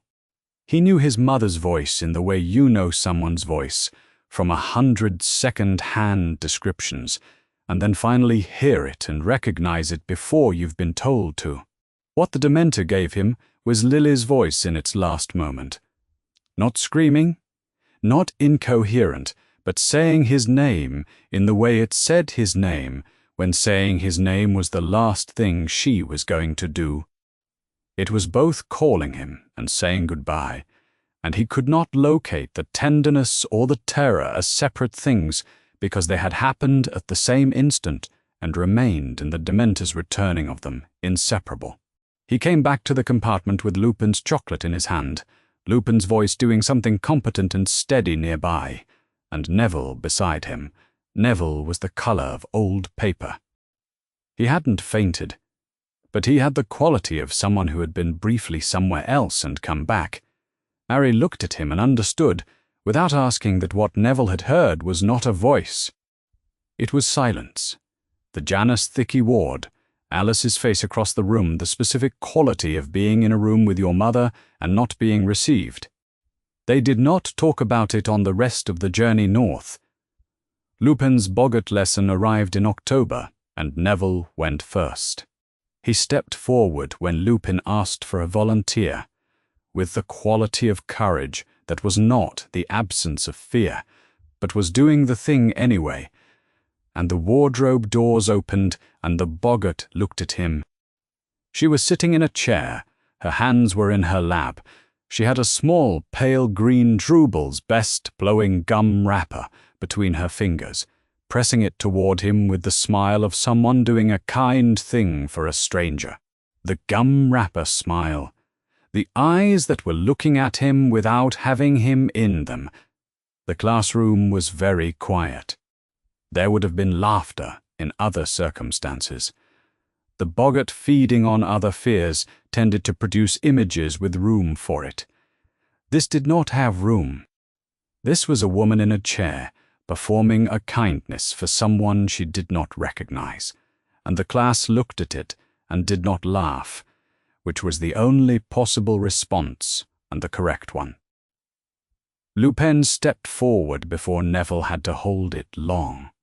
He said the countercurse and redirected, and let Neville take his turn with the wand, and the lesson moved forward. But he looked at Neville afterward, a single held moment before resuming his circuit of the room, with an expression that had understanding in it, without requiring explanation. He knew, Harry realized. He knew what the ward smelled like. He knew who Alice Longbottom had been. He had known her or known of her in the years when knowing of her was different from this. Harry's turn came near the end. The boggart that stepped out of the wardrobe for him was not a person. It was a place, the ruined cottage at Godric's Hollow, half a wall open to a dark sky, and from somewhere in that dark, his mother's voice saying his name, not screaming, saying it the way she said it in the Dementor's version of the memory, the way that was a calling and a goodbye at the same time. He raised his wand and said ridiculous, and thought of something absurd, and the boggart shifted, and the lesson continued. He kept his face in the configuration that Augusta had taught him, and did not let the thing that was sitting at the back of his chest show. He was getting better at this. It was not a skill he had asked for. Lupin offered Patronus lessons after Christmas. The sessions were in an empty classroom, late evenings, with a Dementor surrogate that Lupin produced from an apparently extensive understanding of the subject. The instruction was good, patient, precise, the teaching of a man who was also learning something by teaching it. A real memory, Lupin said, on the second session, when the first attempt had produced only cold mist. Not the concept of happiness, an actual one, specific, with detail. Harry found it on the third try. It was King's Cross, the 1st of September, the moment just before the barrier. Augusta had gripped both boys' wrists, both at once, her two hands, his wrist and Neville's, and held on for exactly 3 seconds, which was all she was going to permit herself. She had not said anything. She had not needed to. Her hand said what her voice wasn't going to say, and then she let go, and they went through the barrier, and he had carried those 3 seconds without examining them too carefully, because they were the kind of thing that came apart if you looked at them directly. He looked at them now. Expecto patronum. The stag came from the end of his wand fully formed, not mist, not suggestion, but a complete animal, silver and antlered and steady, moving through the cold classroom air with the certainty of something that has been waiting for the right conditions to become real. Lupin's expression did something. Harry caught it. A small departure from the professional composure, something moving fast through recognition and grief in quick succession before being contained. It lasted less than 2 seconds. Lupin said something composed and accurate about the strength of the Patronus, and asked Harry what memory he'd used, and Harry told him, and the lesson concluded normally. Harry went back to the dormitory and lay on his bed in the dark and thought about the stag. He thought about Augusta's photographs, James Potter with his untidy black hair and his glasses, the posture of someone who always expected things to be interesting. He thought about the name Prongs and what it meant, the running animal, the animagus form, the thing James had been that no one was anymore. He had produced his father's form without knowing he was going to. He filed this alongside the other open questions. What lived in the scar? What Lily's voice had sounded like in the final second? What Lupin's face had done when the stag arrived? He had become over 12 years of watching Dumbledore carefully and listening to Augusta speak without always finishing sentences, reasonably proficient at keeping questions in the place where they waited for the right moment, rather than forcing them too early. Some answers, he had learned, needed you to be ready before they arrived. Ron's leg was broken by the time they reached the shack. Sirius Black had come out of nowhere. Black dog, enormous, the specific size of something that redefined the category of dog, and taken Ron by the leg and dragged him through the gap in the Whomping Willow before Harry or Neville could do more than shout. They followed through the root passage, through the dark and the damp, and arrived in the shrieking shack to find Ron propped against the wall with his leg at a wrong angle, and Sirius Black in the corner, no longer a dog, gaunt in the way of a man who has been in Azkaban for 12 years. Harry looked at him. He had been told about Sirius Black since he was 6 years old. He knew the face from the newspaper, sunken, hollow-eyed, the expression of a man who had been somewhere very dark for a long time. He knew the name from Augusta's voice when she said it, which was with the specific flatness she used for things that were settled and required no elaboration. Sirius Black had given his parents' location to Voldemort, 12 Muggles. Azkaban. Done. The man in the corner was wrecked. Not dangerous wrecked, or not only that. He was looking at Harry with an expression Harry had never seen directed at him before, the expression of someone who has been waiting for a specific thing for 12 years and is now looking at it. "You look like James," Sirius said.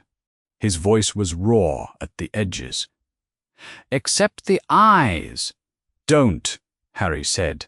His wand was up. Neville was 3 steps behind him, wand also up, positioned with the practiced geometry of someone who has spent years learning how to stand in the same emergency as Harry without getting in the way of either of them. The door to the bedroom opened and Lupin walked in. What followed was not quiet.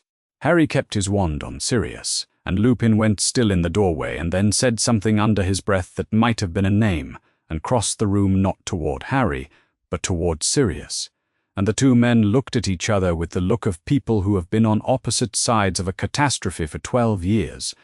Lupin said, "Where is he?" Sirius's eyes went to Ron, to the rat trembling in Ron's hand. What came after that was the particular unraveling of a thing that has been wound tight for 12 years. Lupin pulling the story loose. Pettigrew not dead, not killed by Sirius in the street, not the hero of the tragedy Harry had been carrying alive. Here in Ron's pocket for 3 years, hiding in animagus form while Sirius was in Azkaban for the thing Pettigrew did.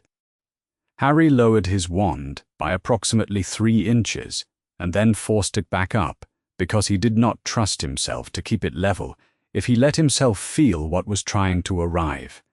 Augusta had told him. Augusta had told him with the full weight of her certainty, with the specific tone she used for facts that were not in dispute, that did not require qualification, that were simply the shape of the thing. She had told him Sirius Black was the secret keeper, who had handed his parents to Voldemort. She had told him this the same way.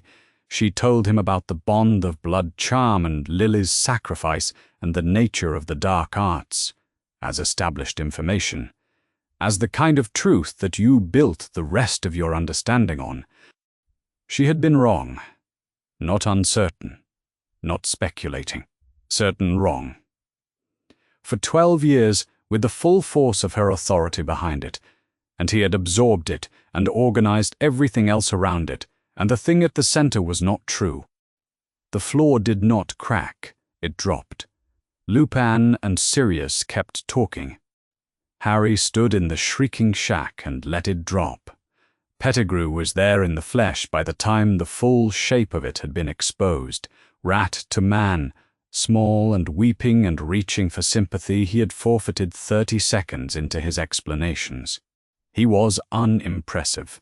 He was exactly as unimpressive as a man should look who has spent 12 years hiding and calling it survival. Harry looked at him and understood several things simultaneously. that this man had been in the same house as Ron Weasley for 3 years, that this man had handed his parents to a Dark Lord in 1981 to avoid being on the wrong side of a war, and that this man was the reason Sirius Black had gone to Azkaban. He felt the rage of that arrive, and also the uselessness of the rage, and he held both things in the same place because that was what was available. They did not let Pettigrew be harmed. Harry said so. The reason was not mercy. Or not only mercy, but the clear-eyed recognition that a dead Pettigrew was the same as a vanished one. No proof, no clearance, no way to give Sirius back 12 years in anything but the forward direction. They brought Pettigrew out of the shack and into the grounds, where the full moon arrived through the cloud cover, and Lupin's face changed before any of them were ready for it. In the chaos that followed, Pettigrew became a rat and was gone. Sirius escaped on Buckbeak, who had not been executed as ordered, whose rescue Harry had not been part of. That was Hermione's work, done quietly and alone with the time-turner that McGonagall had given her for coursework, and that Hermione had decided to extend its applications. Harry stood on the castle grounds afterward and looked at the sky and felt the specific flatness that arrives when a great deal has happened and none of it has resolved. Sirius was free. Sirius was a fugitive. These were both true. Later that night, in the corridor outside the hospital wing where Ron was having his leg set, Neville said, "At least ours are actually guilty." Harry looked at him. "Bellatrix," Neville said. "Crouch, the Lestranges." He said the names with the flat precision of a man reading a list he has memorized. "They're actually in Azkaban for what they actually did. Sirius Black spent 12 years there for something Pettigrew did." He paused. He was looking at the wall. I was thinking about that, just the shape of it. It was not comfort. Harry did not experience it as comfort.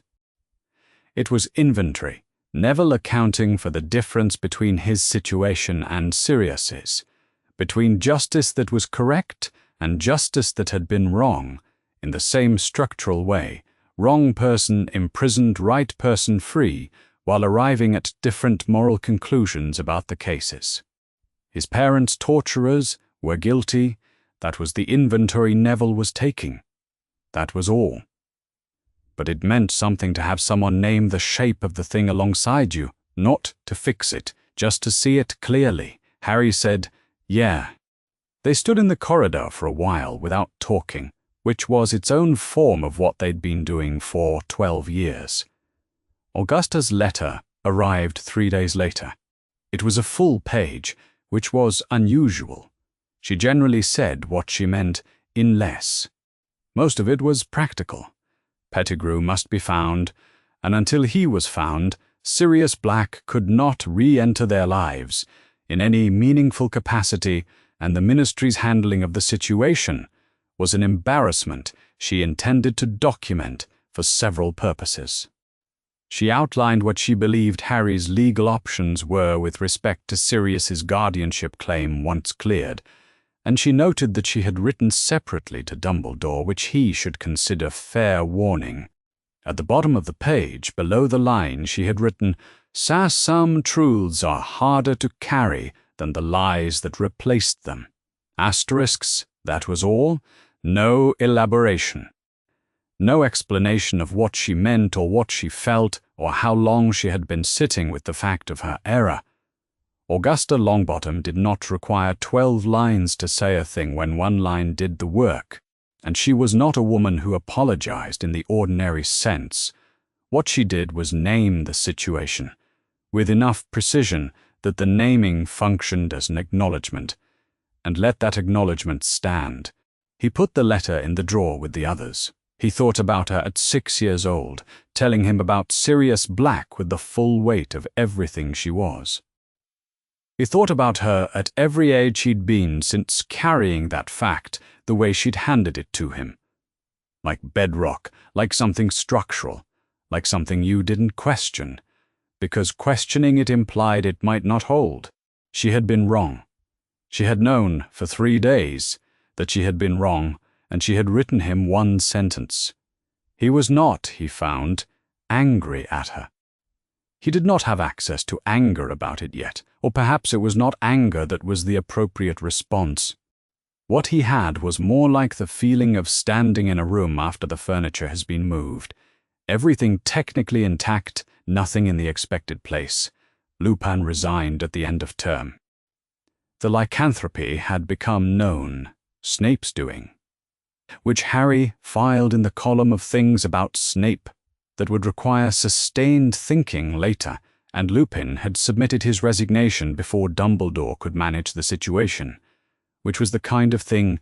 Harry went to his office before the train left. The office was mostly packed. Lupin was wrapping the remaining defense materials in brown paper with the efficient movements of a man who has gotten good at leaving. He looked up when Harry came in and set the parcel down. "I know about prongs," Harry said. "The animagus form." Lupin was quiet for a moment. "I know you know the Patronus." He had a good face for steadiness. He would have been proud of it. "That's what I was thinking when it came out." He paused. "James would have been, it would have made him very happy." "That's not a small thing, Harry, to produce a Patronus that's strong at 13, and not a small thing for it to take that form." Harry stood in the office doorway and let that sit for a moment. He had been receiving praise from Augusta for 12 years, and he knew how to hear praise, analytically, with the part of him that measured what was meant by it and why. This was different. This was a man who had known his father, saying something that could not be offered by anyone who had not known his father. And the difference in those two categories was larger than Harry had realized it would be until he was standing in it. "Will you come back?"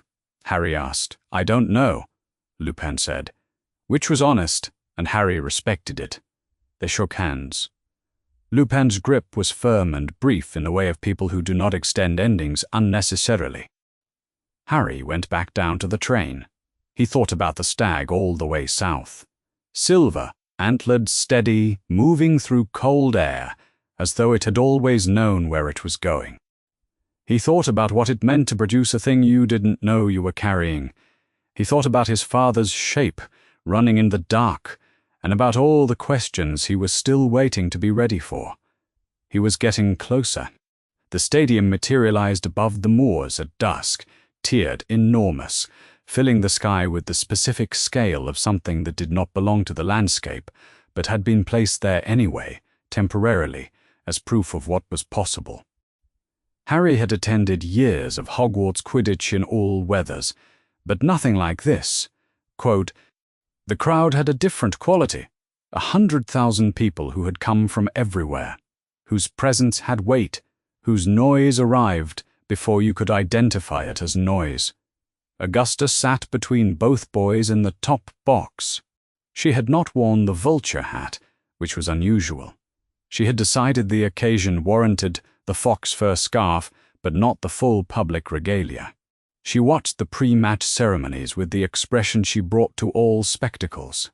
Analytical, precise, not unappreciative. She had opinions about the Bulgarian team's mascot selection that she did not feel it strictly necessary to keep to herself. Ireland won. Bulgaria's seeker caught the snitch from a position of significant deficit. He could not win by catching it, only lose by less, and the crowd's response was the sound of 100,000 people watching someone make the most elegant available choice within a constraint. Harry watched it and thought briefly about that kind of decision. The choice you make when the situation has already been decided and all that remains is how the dark mark appeared over the campsite after midnight.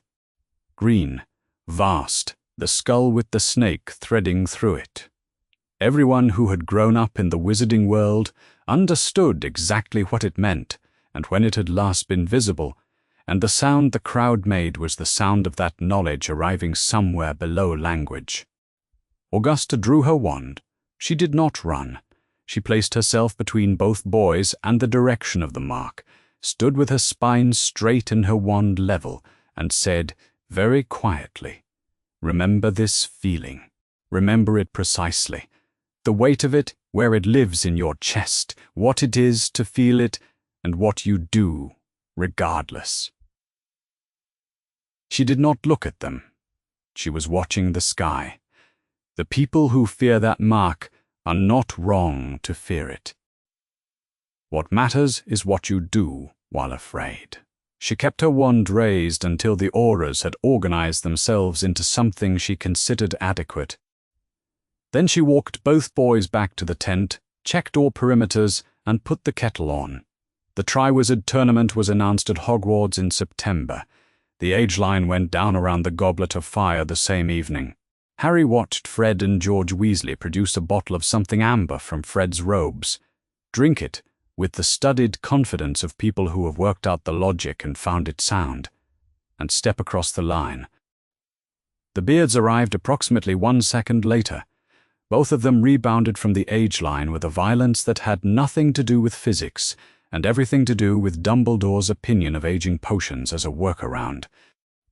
Harry watched them sit up from the stone floor with matching enormous grey beards and felt the particular warmth of something going precisely as it should. He did not enter his own name. He was 14.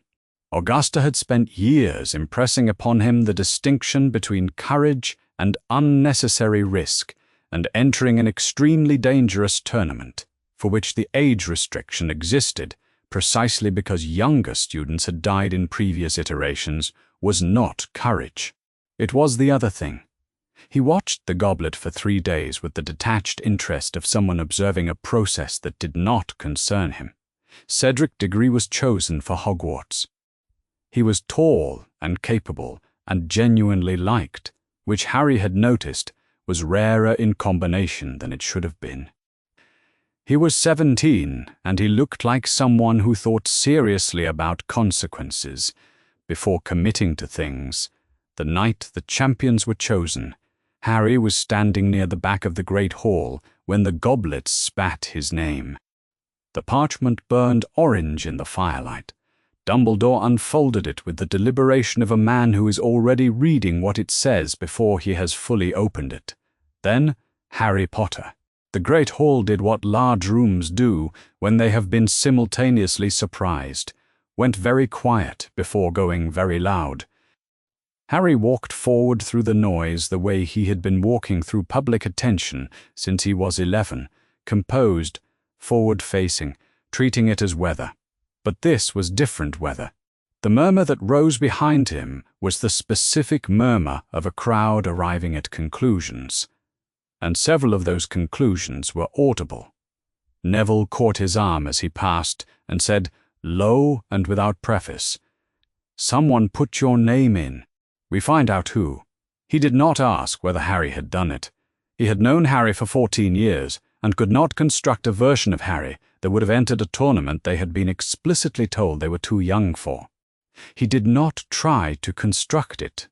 He let go of Harry's arm, and Harry walked on toward the anteroom, and behind him the murmur continued in his absence. Dumbledore confirmed it privately the following morning.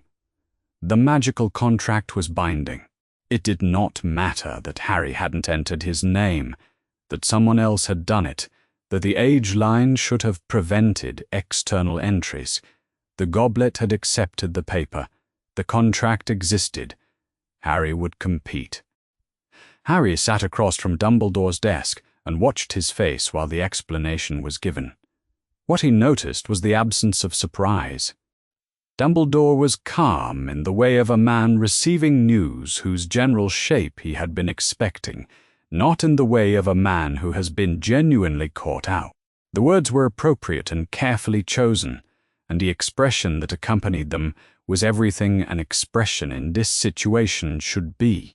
But Harry had spent 6 years watching Dumbledore with the focused attention he'd developed at the age of 8, and he knew the difference between a man receiving unexpected news and a man receiving the thing he had been watching for. He filed this. He did not ask about it yet. The question existed the moment for asking it had not arrived. He was becoming very good at the interval between those two things. The first task was dragons. Harry knew this because Cedric Diggory told him with the specific directness of someone who has decided that information shared is more useful than information hoarded. Harry told Cedric the same day because that seemed like the correct arithmetic. He told Neville that afternoon. Neville's response was not panic. He went to the library, which was what Neville's responses to problems tended to resemble when the problem was the kind that had a solution. He was gone for 3 days. He came back with 3 books, a diagram, and the settled expression of someone who has assembled the pieces and is confident in the assembly. He set everything on the common room table. "You need your broomstick," he said. Harry looked at the diagram. "It'll be in the champion's tent, so you summon it." He pointed to the relevant page. "Accio, summoning charm. You've done it in class. Not at this range. You've got 3 weeks to practice it at this range." Neville looked at him with the expression he used when he had finished building something and wanted to make sure the recipient understood it was finished. "Your flying is what the dragon can't match. You take the ground away, it becomes a question of speed and maneuverability, and those are yours. The summoning charm is the only part that needs work." Harry looked at the diagram. "You are going to be extraordinary at something eventually," he said. "Herbology," Neville said, "obviously. Accio, 3 weeks. Shall we?" They practiced the summoning charm across the castle grounds every evening for 3 weeks. By the time the task arrived, Harry could pull his firebolt from the champion's tent at 70 yards, reliably, on the second attempt. On a good evening on the first. The morning of the first task, in the corridor outside the potions classroom. Snape stopped Harry. He stopped him in the specific way he stopped students he wanted words with, a pause in his own movement that created by its precision an expectation that the student would also pause. Harry paused. Snape looked at him for a long moment. Not with the dissecting attention he brought to Harry's potion work, which was clinical and designed to find the flaw. Something else.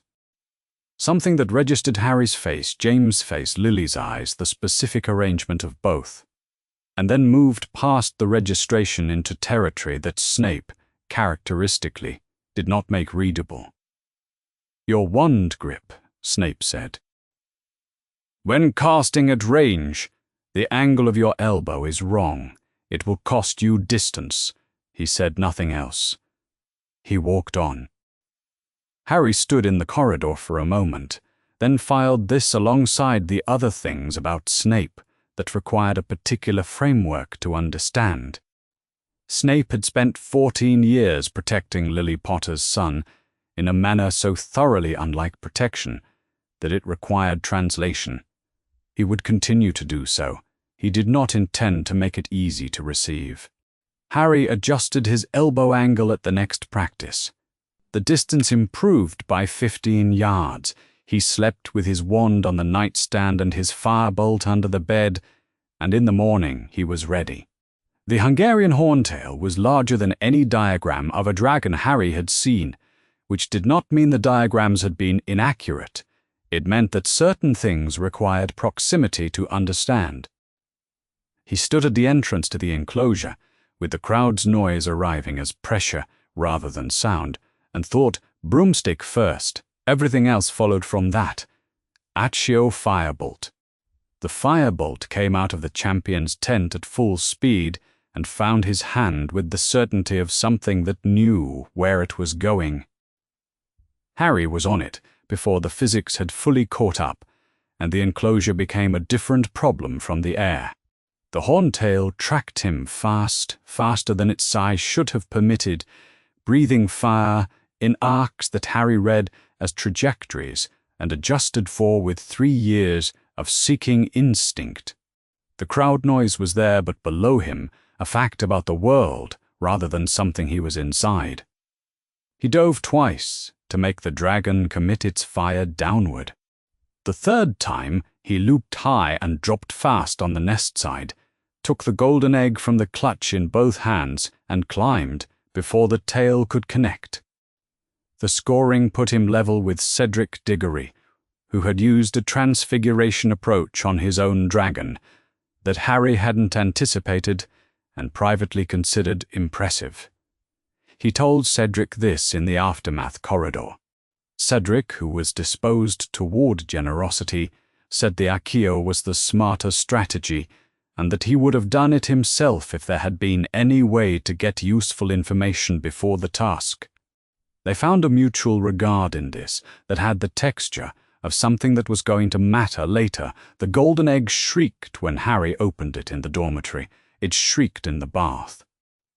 It shrieked in the common room at 11 at night, when Neville opened it with the egg tilted at a horizontal angle, as though orientation might reveal what the upright position had not.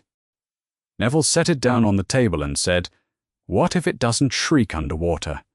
Harry looked at him. "The sound is wrong," Neville said.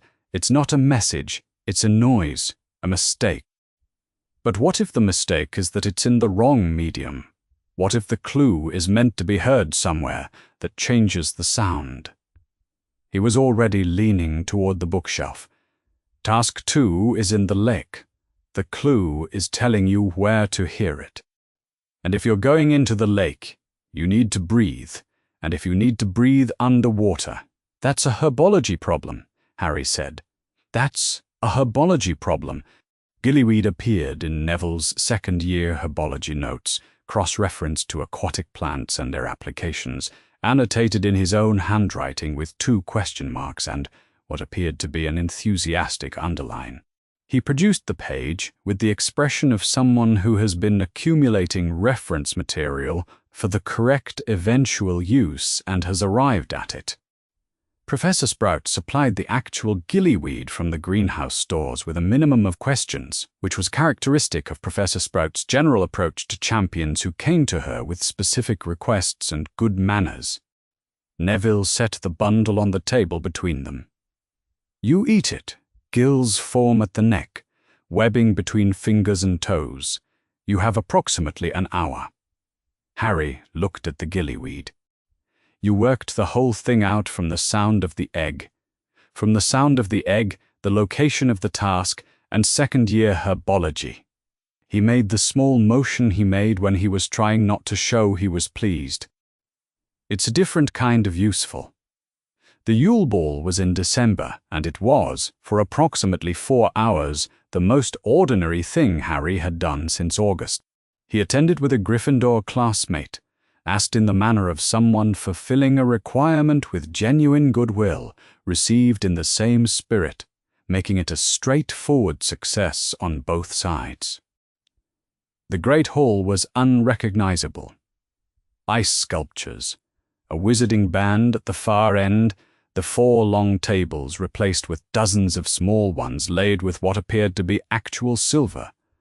The champions' table was at the front.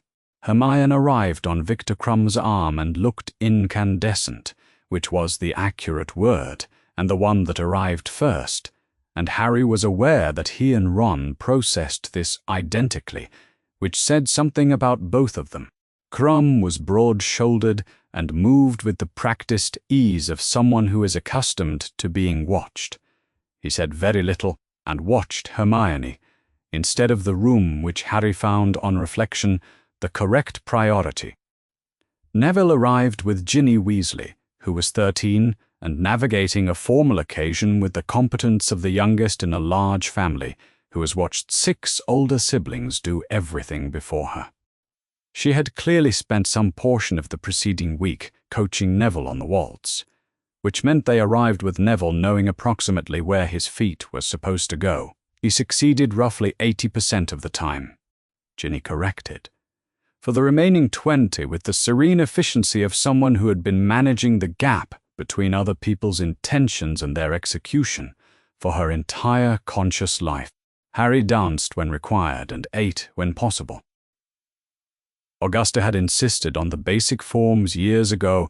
You will not embarrass this family at formal occasions, and the muscle memory carried him through the necessary rotations without incident.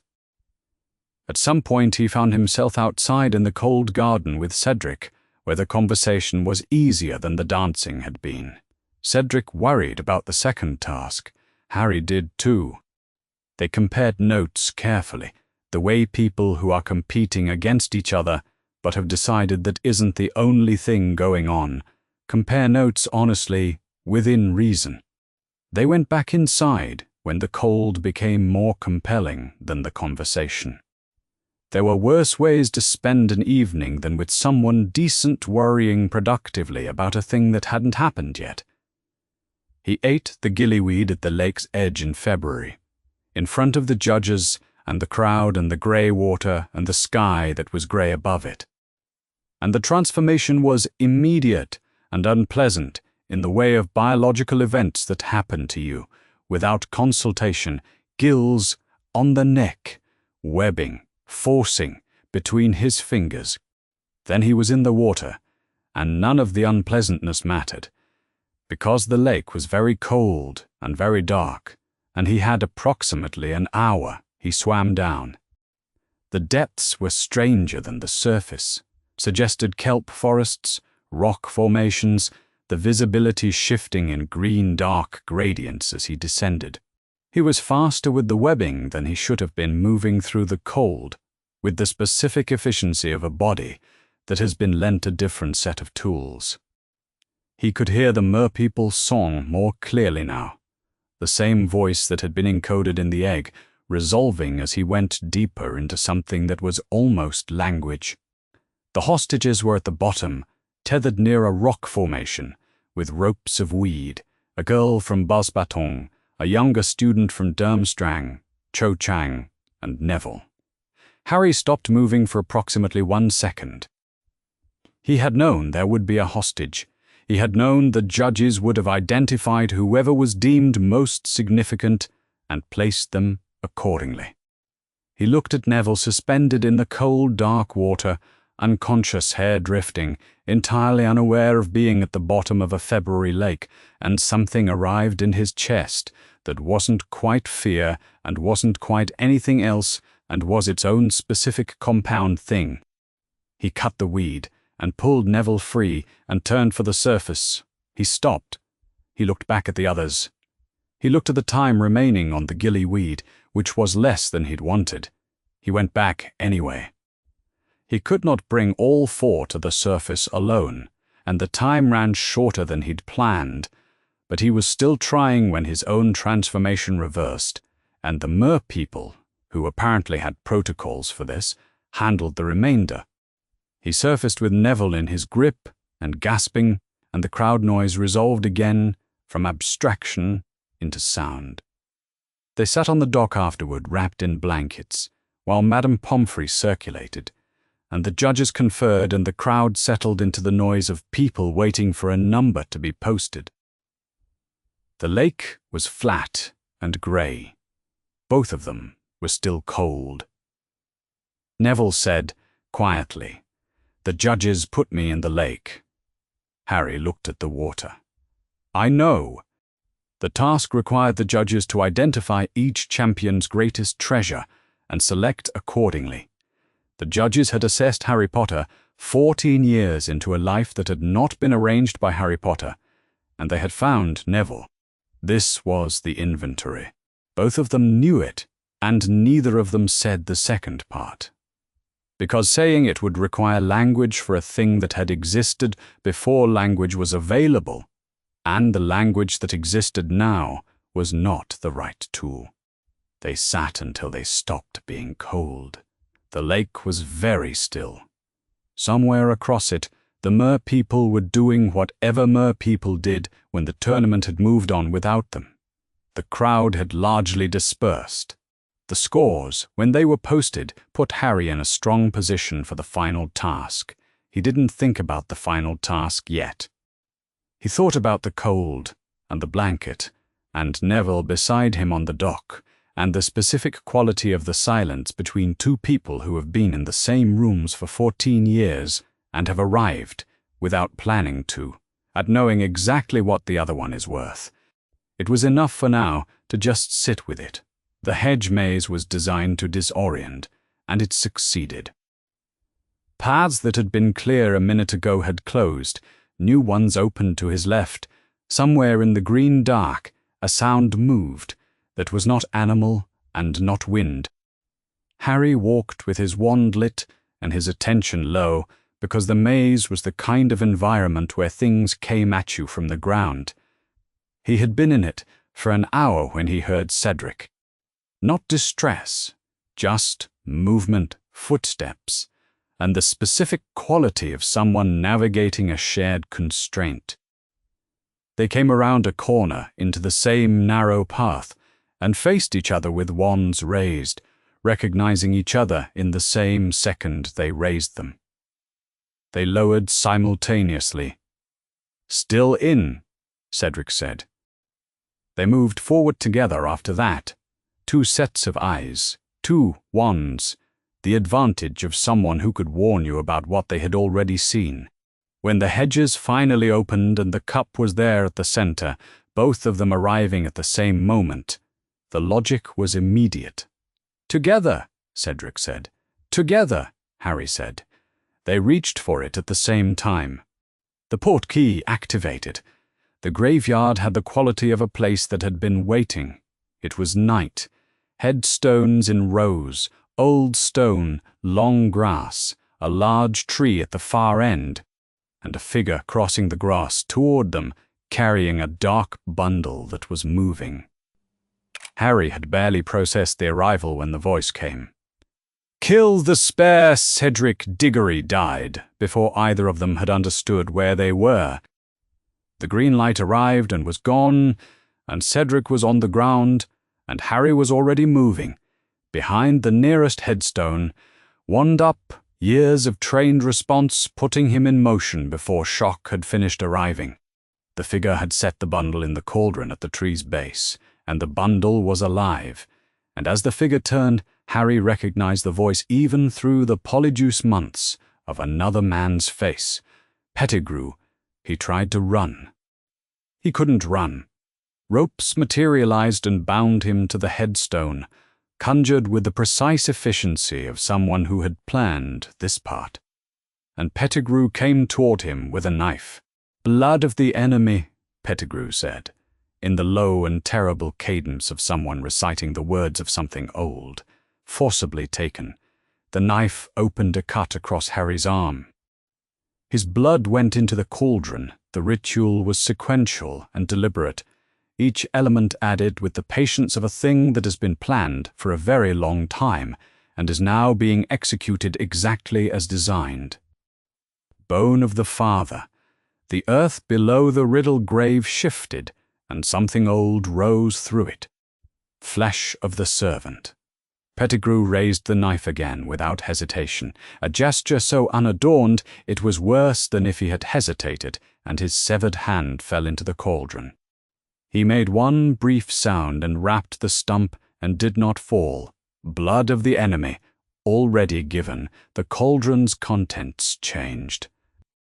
The steam that rose took a shape before it was done rising, and the shape resolved into something tall and thin, chalk-white, moving with the slow deliberateness of something establishing that it is real.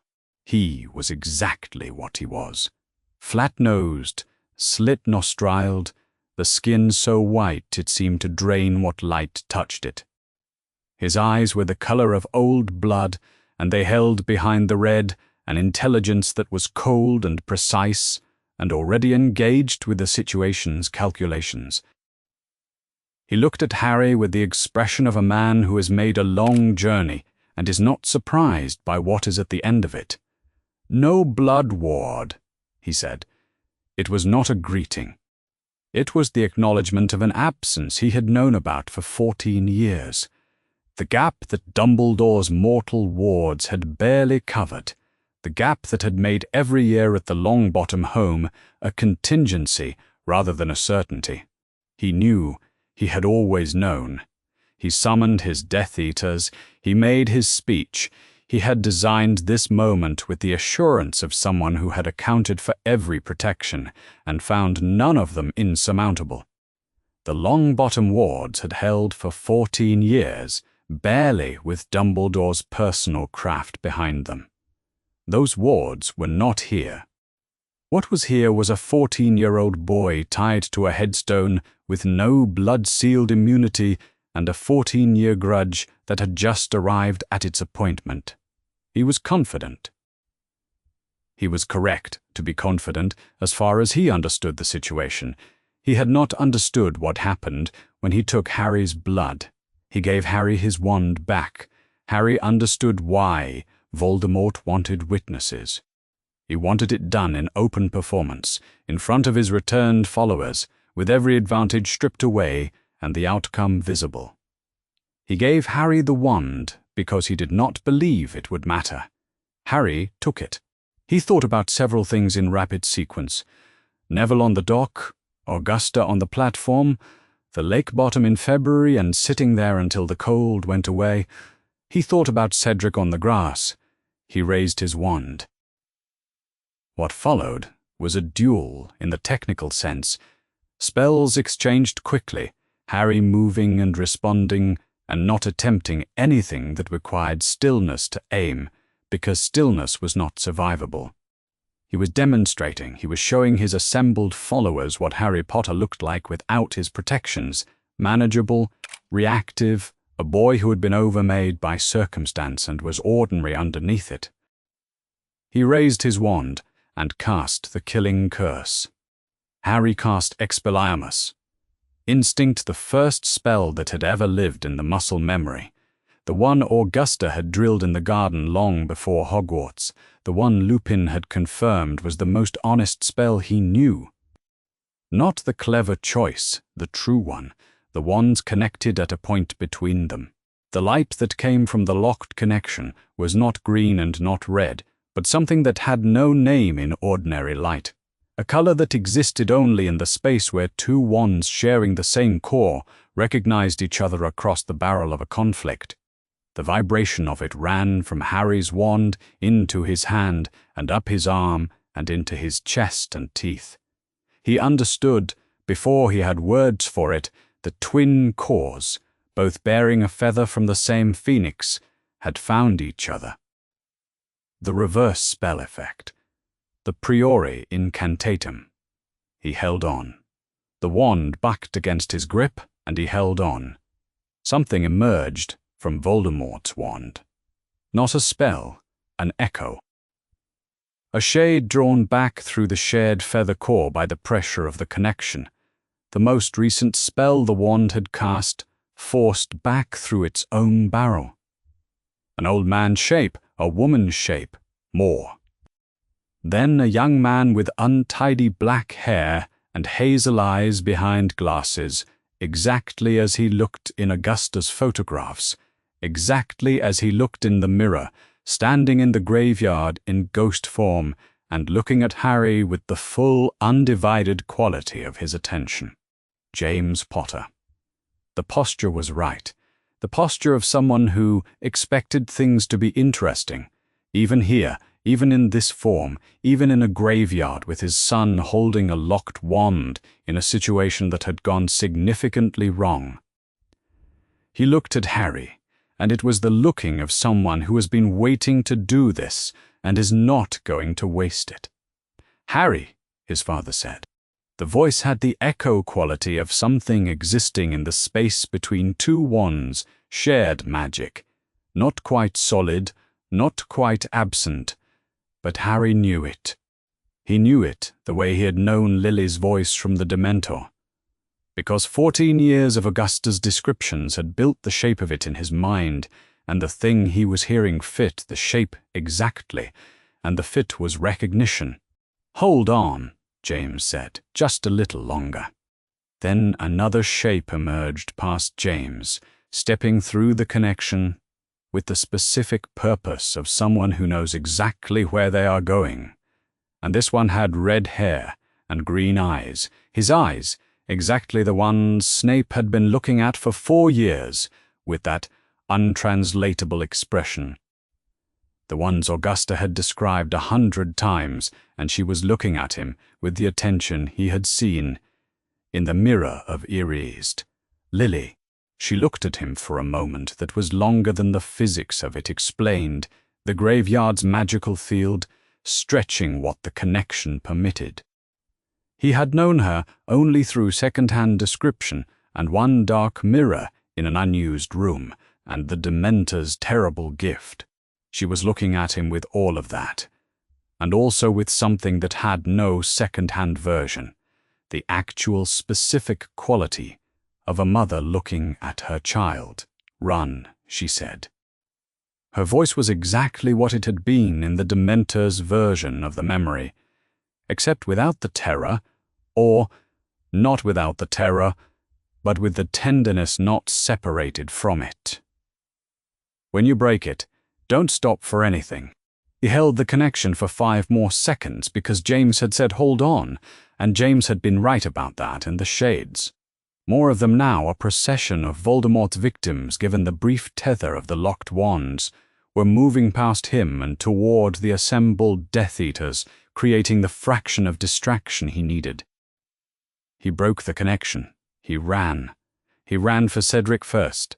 He could not explain this later in terms that satisfied the official debriefing, but it was the decision he made in the space of a second, and it did not feel like a choice.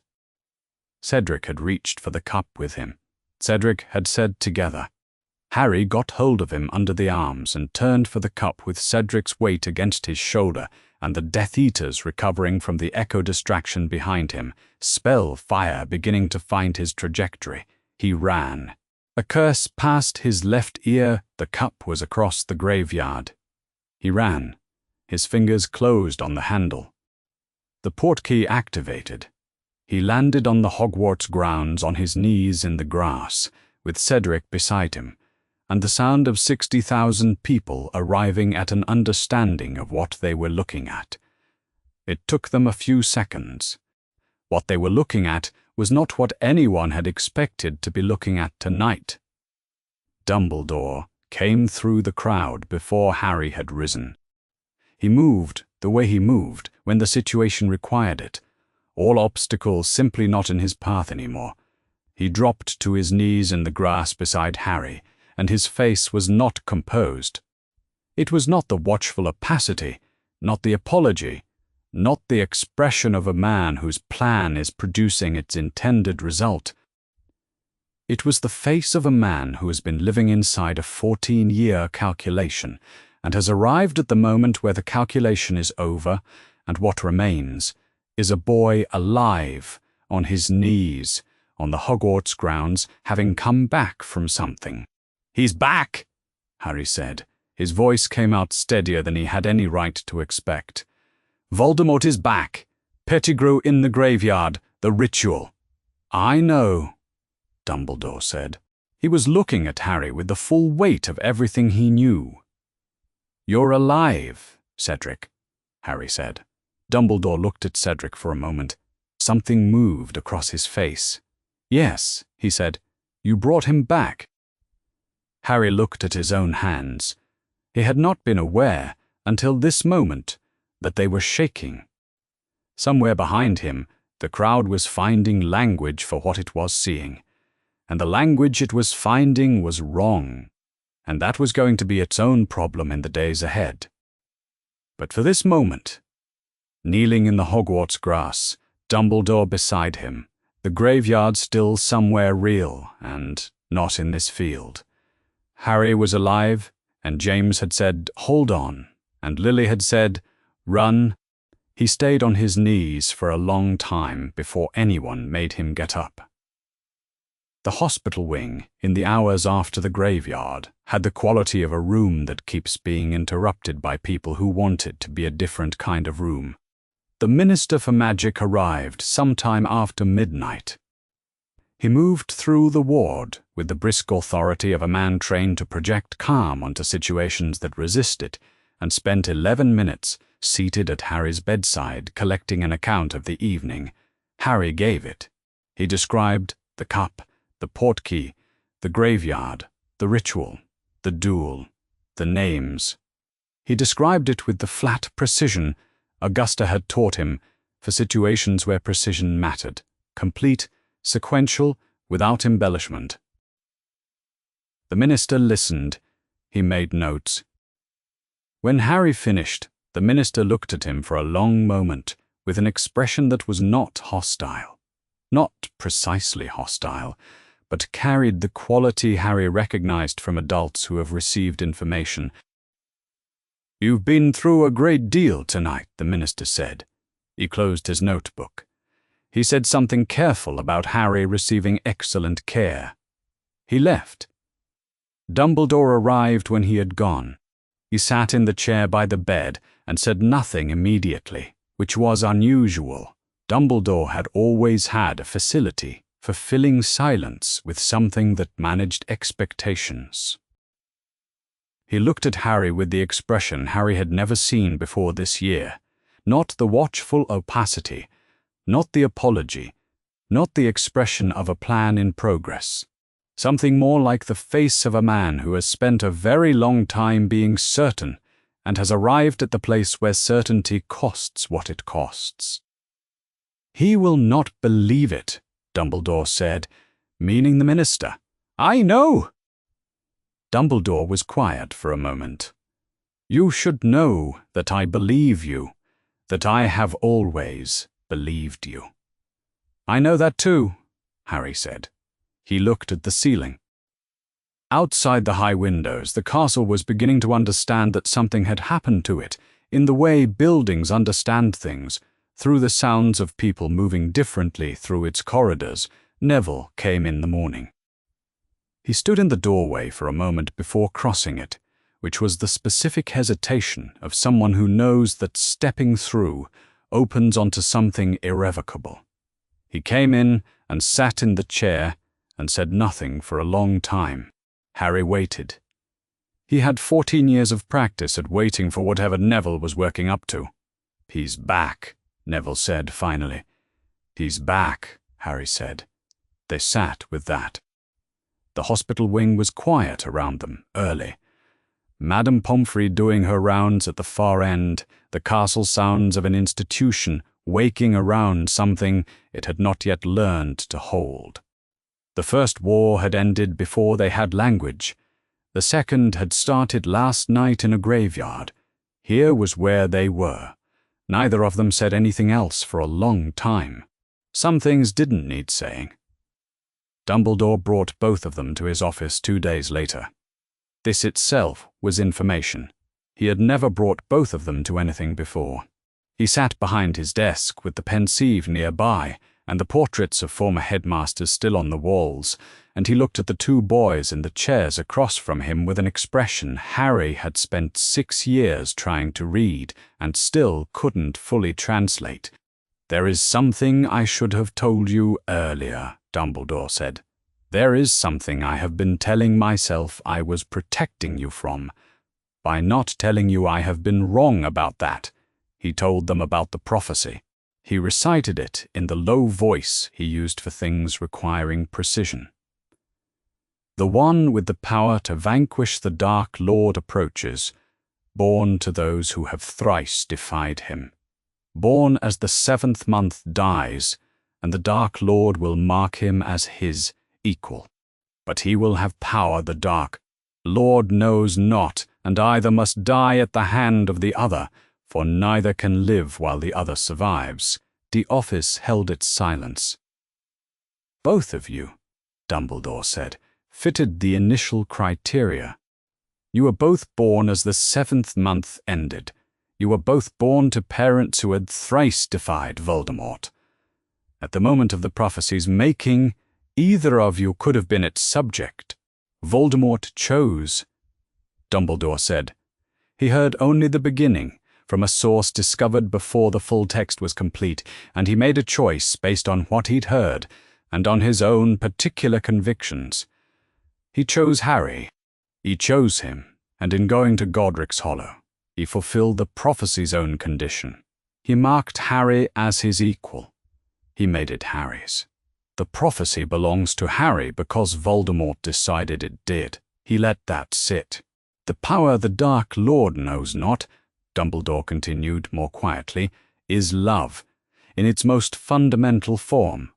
What Lily's sacrifice placed in Harry's body in 1981, what could not be touched in the final chamber of Year One, what the graveyard ritual transferred into Voldemort without his understanding what he had taken. He used Harry's blood, and he absorbed the protection with it. And while he lives, that protection lives in him. And while that protection lives in him, he cannot kill Harry. He has anchored Harry to life, without knowing he has done it. Harry absorbed this. He filed it alongside everything else he had been filing for 6 years. "Why didn't you tell me?" Harry said. It was not angry. It was a question that deserved an answer. "Because I believed I was protecting you," Dumbledore said. "I was wrong to believe that. The cost of not knowing has been greater than the cost of knowing would have been. That is my error, and I will not repeat it." He looked at both of them. The portraits on the walls were not sleeping. "You are both in this now," Dumbledore said. "Not in the same way. The prophecy is Harry's, as Voldemort made it. But Neville, you are his brother in everything but blood. And you have been from the beginning, and there is no version of what comes next in which that is not true. I thought you should both hear this together." Neville did the math quietly while Dumbledore talked. He held the shape of it. He looked at his hands and looked at the window and did not cry.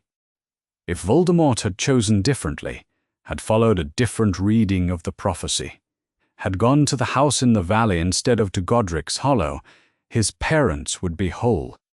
Not in the Janus Thicky ward, not aimed at walls and ceilings.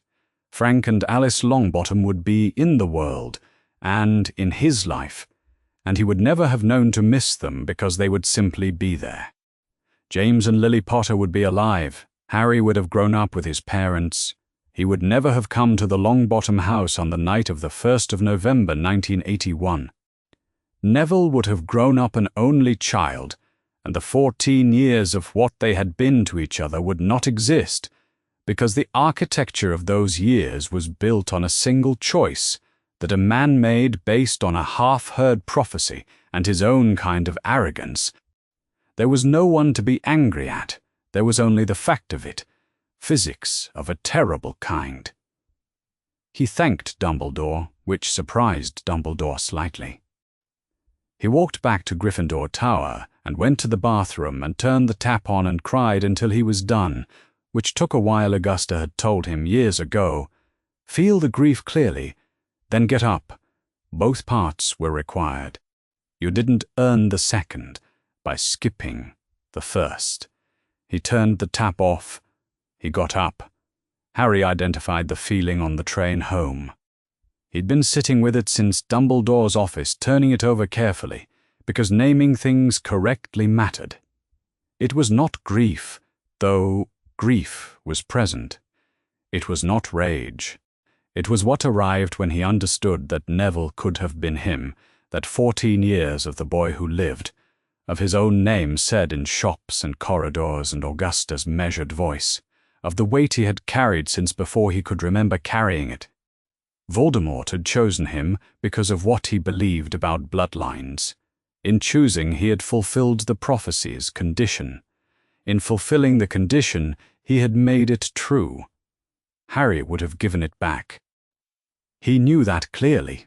Watching Scotland go south in the window, he would have given back the name and the fame and the graveyard and everything the graveyard had cost. He would have given it back to have Frank and Alice whole. He could not. There was no mechanism for it.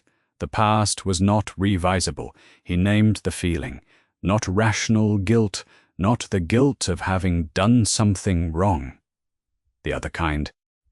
The guilt of being the one who survived, when the shape of your surviving required that the wrong people paid for it. He put it where he put things that needed time before they became something he could carry cleanly. He watched Scotland recede. Neville was beside him, reading something with the focused attention he brought to problems that had solutions. That was all right. Some of them did. Augusta was at the kitchen table when they came in. The same table, the same house, the green robes, and the fox fur scarf. She had not changed before they arrived, which meant she had been sitting here for some time. And the tea on the table had been made, and was probably cold by now. The vulture hat was on the chair by the door where she always placed it, coming in the garden. Through the window was the same as it had been their whole childhood. The mint in the corner, the rowan tree, the stone wall along the far edge. She looked at both of them when they came through the door. A look that took in the state of them, not the physical state, but the other one, and she said, "Sit." They sat. She poured tea. She set it in front of them and sat across from them, and she told them about Frank and Alice. Not the bare facts.